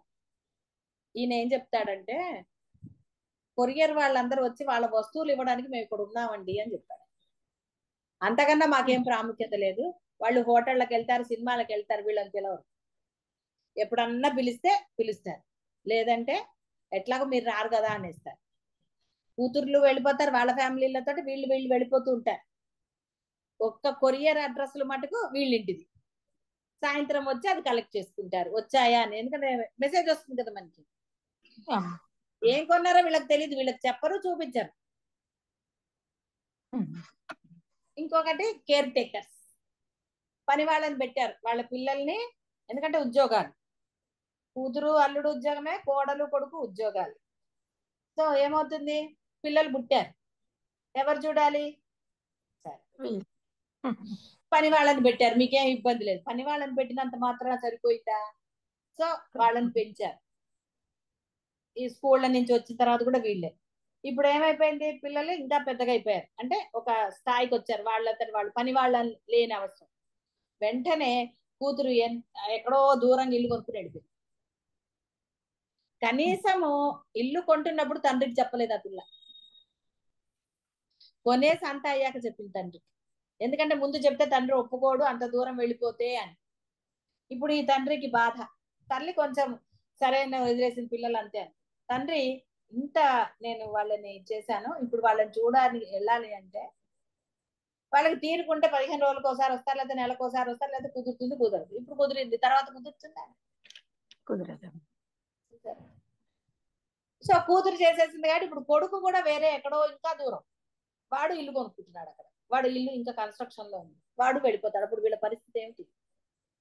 అవునమ్మా. ఇప్పుడు అట్లాగే కొడుకు తయారు. రమ్మంటే సరే, కొడుకు రమ్మనకపోతే అంతే. ఇప్పుడు అంత దూరంలో తండ్రికి అక్కడ వాళ్ళ ఇంట్లో తోచదు, కూతురు ఇంట్లో. ఎందుకు? కూతురు ఇంట్లో అత్తగారు మామగారు ఉంటారు. సహజంగా కూతురి తల్లిదండ్రులు అంత ఈజీగా ఉండలేరు. మహా అయితే ఎప్పుడన్నా ఏదన్నా ఉంటే ఒక్క రోజు ఉండగలుగుతారు ఏమో, 2 రోజులు. చూడండి ఎలాంటి పరిస్థితి వచ్చింది తల్లిదండ్రులు. వాళ్ళు ఎక్కడ, వాళ్ళు వేరే ఊర్లో ఉన్న వాళ్ళు, సరే పిల్లలు ఇక్కడ ఉన్నారు, ఇద్దరు హైదరాబాద్ లో అని వాళ్ళు ఇక్కడికి వచ్చి ఒక అపార్ట్మెంట్ కొనుక్కుని వాళ్ళు ఉన్నారు. చూసారా, అవసరాలు అయిపోయాయి, వెళ్ళిపోయింది. అమ్మా అంత ముందు కూడా ఇంకో ఇల్లు కొంది, అది కూడా తండ్రికి చెప్పలేదు. ఆ ఇంట్లోకి వాళ్ళు వెళ్ళలేదు, రెంట్కి ఇచ్చుకున్నారు, తండ్రికి చెప్పలేదు. ఇంకా నా తండ్రి చెప్పాడు కాబట్టి నాకు తెలిసి ఈ విషయాలని, లేకపోతే నాకెలా తెలుస్తాయి? అంతే. అంతే. తర్వాత ఇల్లు అయితే అసలు చెప్పను కూడా చెప్పలేదు. అంతా అయిపోయాక మేము అక్కడ కొన్నాను నాన్న, ఫలానా రోజు గృహప్రవేశం అని చెప్పింది. చూడండి, వాళ్ళు ఆ ఇళ్ళకి వెళ్తున్నారు, చూసి వస్తున్నారు, అన్ని చేస్తున్నారు, కానీ ఆ కింద ఫ్లోర్ లో ఉన్న తల్లి తండ్రికి ఒక్క మాట చెప్పలేదు. బ్రహ్మాండంగా 2 కోట్లు పెట్టి కొనుక్కున్నారు, డబ్బులకి ఏం కొదవలేదు కాబట్టి బ్రహ్మాండమైన ఇల్లు కొన్నారు, అందులో ఏం సందేహం లేదు. అంతా ఫర్నిష్ అన్ని అయిపోయాక అప్పుడు పిలిచింది.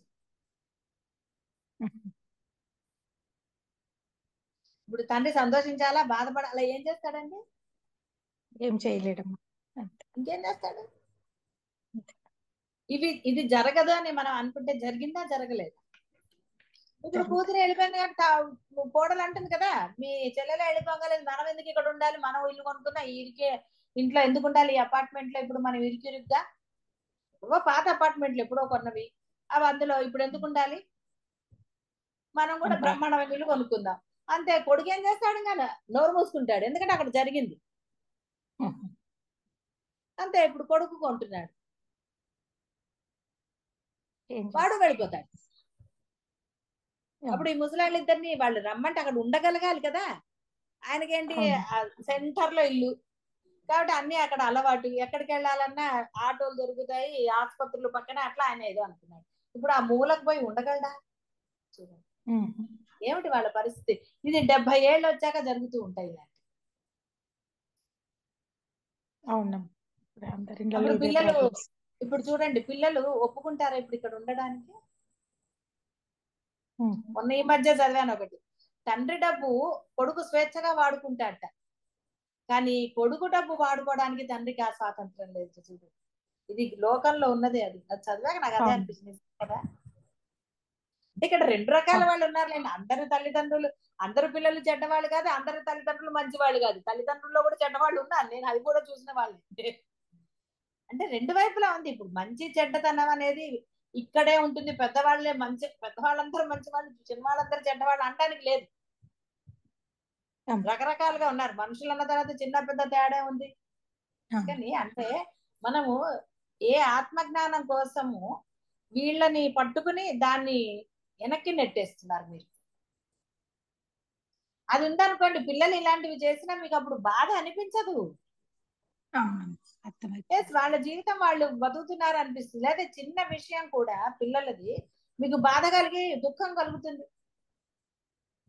అక్కడ అది మంచి చెడ అసలు ఏం ఆలోచించారు, బాధ ఒక్కటే కలుగుతుంది. అదే ఆ ఆత్మజ్ఞానంలో మీరు స్థిరత్వం పొందిన, అసలు ఆ సాధనలో చేస్తూ ఉన్నప్పుడే మీకు ఆ సత్యాలు బోధపడి దాన్ని పట్టించుకోకుండా, అంటే ప్రియారిటీ ఇవ్వలేదు అనుకోండి, మనసుకు బాధ కలుగుతుందా? ఏమీ కలగదు. ఇంకా ధైర్యంగా ఉంటారు. వాళ్ళకి మంచి చెప్పగలిగే ధైర్యం వస్తుంది పిల్లలకి. అర్థమైంది కదా ఇప్పుడు? కాబట్టి ఇక్కడ ఆత్మజ్ఞానాన్ని పొందినచో ఎవడైనను ఏ స్థితి అయినను అందుకని ఇంత చెప్పాల్సి వచ్చింది. సులభంగా సంసారాన్ని దాటుతాడు. ఇక్కడ వాడు సకలములైన అవస్థలను పొందుచున్నను. అర్థమైందా? అందుకని ఇంత ఘోష. ఎవడు పరముడై ఆత్మను గురించి ఉన్నది ఉన్నట్లు తెలుసుకొనిచున్నాడో వాడు సకలమైన అవస్థలను పొందుచున్నను. శుభ్రంగా వాడు ముక్తిని పొందుతాడు. ఎందుకంటే వాటి వైపుకు పోడు. ఎందుకంటే అది నశించేదే. ఇది ఎప్పుడు ఒకలాగా ఉండదు. ఇక అది తెలుసుకున్న తర్వాత దాని ఎంత ఎవడన్నా మోహం పొందితే ఏమనాలి ఇంకా వాళ్ళని? కాబట్టి ఆత్మజ్ఞానం శ్రేష్టమని ఎవడు నిస్సంశయంగా గ్రహించి దానికై ప్రయత్నిస్తాడో వాడు మోక్షాన్ని పొందక ఏమవుతాడు? ప్రయత్నిస్తాడు అంటే ఆచరణలో పెట్టేవాడు అని అర్థం. ప్రయత్నము అంటే ఆచరణ. ఎస్ అని అనుకున్నవాడు ఇక వాడికి అసలు ఏది వచ్చినా సరే నిర్భయంగా ఉంటాడు, ధైర్యంగా ఉంటాడు, పరిష్కారం చేసుకుంటాడు. చేసుకోవడం అంటే వాడు అసలు అక్కర్లేదే, పరిష్కారం అయిపోతుంది. అక్కడ ఏదైనా ఉంటే కదా పరిష్కారం అని మళ్ళీ ఇంకోటి ఉండడానికి, రెండోదే లేదు అసలు. అందుకని అన్నారు సకలములైన అవస్థలను వాడు హాయిగా సులభంగా ఇచ్చేయగలరు.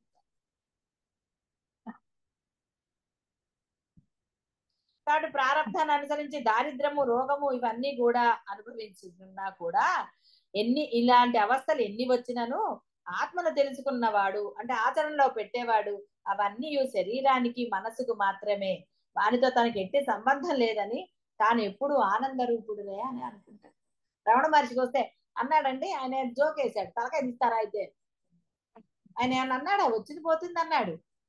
నువ్వు పట్టుకుంటే అది పోదు కదా, అబ్బా అనే పని కుంటితే. కొందరు చూడండి, ఎవరైనా చూస్తున్నారంటే కొంచెం కుంటుతారు, ఎవరు చూడకపోతే స్ట్రైట్ గా నడుస్తారు. సినిమాల్లో చూడరు, ఎవరైనా చూడంగానే కుంటుతారు వాడు. కాబట్టి ఆత్మగా ఉన్నవాడు ఎవడు చూసినా కుంటక్కర్లా, కుంటాల్సి వస్తే కుంటుతారు, లేకపోతే డాన్స్ చేస్తారు. కాబట్టి ఆత్మ కన్నా మించిన లాభం లేదురా, ఆత్మనే ఉపాసించి తీరాలి, ఆత్మను పొంది తీరాలి. ఎందుకంటే ఆనందంలో దాన్ని చెప్పుకోవటంలో కూడా ఆనందమే ఉంది కదండి, ఆచరణలో కూడా ఆనందమే ఉంటుంది. అబ్బా అంటేనే కష్టం, అబ్బా అనకపోతే ఆనందమే ఉంటుంది. అంతే. పాపా బాబామా ముందరే నా వచ్చింది కదా, నా తదనా నానే ఫస్ట్ పెట్టుకుంటే ఆనందం వస్తుంది. నాని ఓవర్కమ్ చేసేస్తే అబ్బా దగ్గరకు వచ్చారు. అబ్బా తర్వాత ఇంకా లేదు, అబ్బా తర్వాత ఇంకేముందండి, ఇంకా లేదు, కష్టం కదా. ఇంకా తర్వాత ఇంకా మళ్ళీ అయ్యా కుయ్యోనే. నా దగ్గర ఆగిపోతే ఆనందం దగ్గర పరమానందాన్ని పొందుతారు. అది అన్ని కూడా ఆనందంగానే ఉంటాయి. ఏదన్నా రావచ్చండి. ఇప్పుడు ఏమిటంటే డబ్బు ఉంటేనే మనకిదే లేదు. ఏమిటి డబ్బు చెప్పండి? డబ్బుతో ఏమిటి వచ్చింది? ఎన్ని వచ్చాయి? డబ్బుతోటే రోగాలు కూడా వచ్చాయనేది కూడా నిర్విభేదమే కదా. కాబట్టి అనవసరమైన వాటి మీద మీరు ధ్యాస పెట్టుకోకండి. మనది అన్నది అంటే నీకు అవసరానికి ఎంత ఇవ్వాలో ఆయన ఇస్తాడు. నిన్ను రక్షించేది ఆయనే, అన్ని చూసేది ఆయనే, పుట్టించిన వాడు ఆయనే, నిన్ను పెంచింది ఆయనే, అన్ని ఆయనే. బుద్ధులు మటుకే నీవి. అదే ధర్మం అయితే అది ఆయనదే. అప్పుడు నువ్వు ధర్మంగా ఉంటే, నీ బుద్ధి అనుసారం నువ్వు ధర్మంగా ఉంటే, నీ ధర్మాలు చేస్తే నిన్ను కాపాడే బాధ్యత ఆయన తీసుకుంటాడు. వహామి అహం అన్నాడు. నువ్వు ధర్మంగా ఉండు, ధైర్యంగా ధర్మం పట్లే ఉండు నిలబడి. నిన్ను రక్షించే పూచి ఆయన, డెఫినెట్ గా రక్షిస్తాడు ఆయన. నాకు స్వానుభవాలు ఉన్నాయి, నేను చూశాను కూడా. కొంతమంది ధర్మంగా ఉంటే వాళ్ళ జీవితం అనండి, వాళ్ళ పిల్లల జీవితం తర్వాత వేరే విషయం, వాళ్ళ దగ్గర ఉన్న వాళ్ళు తండ్రిదే బాధ్యత. ఆ తండ్రి ధర్మంగా ఉన్నప్పుడు ఆ పిల్లలు వాళ్ళ వివాహాలనండి, వాళ్ళ ఇదనండి అన్ని ఎంత తేలిగ్గా జరిగిపోతాయి, కష్టపడకుండానే జరుగుతాయి. అవన్నీ కూడా ఉంటాయి. కాబట్టి ధర్మం, మీ ధర్మం మటుకు మీరు చెయ్యండి. అనవసరమైన డబ్బుల గురించో రోగాల గురించో ఆలోచించకండి. ఎందుకండి? డబ్బు రాని రోగాన్ని గురించి వస్తుందేమో అనుకోవటం ఎందుకండి కదా. వాడు ఈనాడు పేపర్లో అదేదో ఉంటుంది, అందులో అది చదివి అందరికి పెద్ద అనుమానాలు, అది చదవంగానే మనకే ఉందేమో అనిపిస్తుంది. ఈ లక్షణాలు నాకున్నాయనిపిస్తుంది, లేనిపోని బాధ. ఎందుకంటే అది తీరిగ్గా కూర్చొని నాకున్నాయేమో అనుకోవడం ఎందుకు అసలు, అది చదవటం ఎందుకు అసలు? డాక్టర్లు మీరు డాక్టర్లు అవ్వాలనుకుంటే చదవాలి, డాక్టర్లు అవ్వాలా? అక్కర్లేదు కదండి. దాని బదులు హాయిగా జోక్స్, కథలు, అవి చదువుకోండి. లేనిపోనివి వాడు ఎక్కడో రాసినవి, లేకపోతే మన ఇప్పుడు సెల్ ఫోన్లు కదా, సెల్ ఫోన్ లో రీల్స్, ఈ రోగం ఎందుకు వచ్చిందో మీకు తెలుసా అంటాడు వాడు. ఈ వీడియో చూసి అక్కడ గుండె ఆగిపోతుంది. ఈ రకరకాల వాడు అసలు అక్కడ పెట్టంది ఏమీ లేదు, అన్ని పెడతాడు. ఇలా ఎన్ని రీల్స్ అండి బాబు కదా, రకరకాలు పని పాట లేని వాళ్ళందరూ రీల్స్ చేస్తారు. అది చేసే అది కొంతమంది ఇలాంటివి చేశారు అనుకోండి, ఇక అది చదివిన వాడికి నిద్ర ఏం పడుతుంది? మీరు రోజుకు 10 గంటలు నిద్రపోతున్నారా, అయితే మీకు గుండె అపాయం ఉంది అంటాడు. 70 ఏళ్ళు వచ్చాక వాడు 8 గంటలు ఎక్కడ నిద్రపోతాడండి? నిద్ర పట్టకపోతే, ఒరే నువ్వు నిద్రపోతే నీకు గుండె వస్తుందిరా అంటే వాడికి ఇంకా భయానికి అసలు నిద్ర రాదు. అంటే అనవసరంగా అట్లాంటివన్నీ చదవకండి, హాయిగా ఆనందంగా జోక్స్ చదువుకోండి. నేనైతే జోక్సే చదువుకుంటాను, అవి హెడ్డింగ్ చూస్తాను నవ్వుకుంటాను. పిచ్చి కదా ఈ రోగం వస్తుంది అంటే, అది చదివితే ఉన్న రోగం లేని రోగం వస్తుంది. అందుకని అలాంటివి చదవకండి, అటు జోలికి వెళ్ళకండి. పాదాభివందనాలు. నేను భగవద్గీత చదువుతున్నానమ్మా. మరి హాయ్, అలాగే చక్కగా అదే చదువుకోండి. అర్థమైనా అదే అర్థం కాకపోయినా చదువుతున్నానమ్మా. అదే చదవాలి, ఆయనే అర్థం చేస్తాడు ఎప్పటికోప్పటికి. అందుకనే మీరు అంత అర్థం చదివారు అవుతుంది కాబట్టి మిమ్మల్ని కానీ చదవక అద్భుతానికి అర్థమైపోతుంది. అందుకే తీసుకొచ్చాడు మిమ్మల్ని ఆయన. మీరు భక్తిగా చదువుకున్నారు కాబట్టి ఆయన మిమ్మల్ని ఇక్కడ తీసుకొచ్చేసాడు. అందుకని భగవంతుడు ఎప్పుడు కూడా మంచి మార్గంలోకే తీసుకొస్తాడు, మనం మంచిగా ఉంటే. అందువల్ల ఎటు భయాలు పెట్టుకోకండి, ఏం రోగం వస్తుందా అని ఆలోచించకండి. ఇప్పుడు మన పని నామస్మరణ చేసి ఆ సిద్ధి పొందటమే మీ అందరిది ప్రథమ కర్తవ్యము, ద్వితీయ కర్తవ్యము, లాస్ట్ కర్తవ్యం కూడా అదే. కాబట్టి అది చెయ్యండి చాలు, మిగతా వాటి గురించి ఆయన చూసుకుంటాడు. శుభం భూయాలు.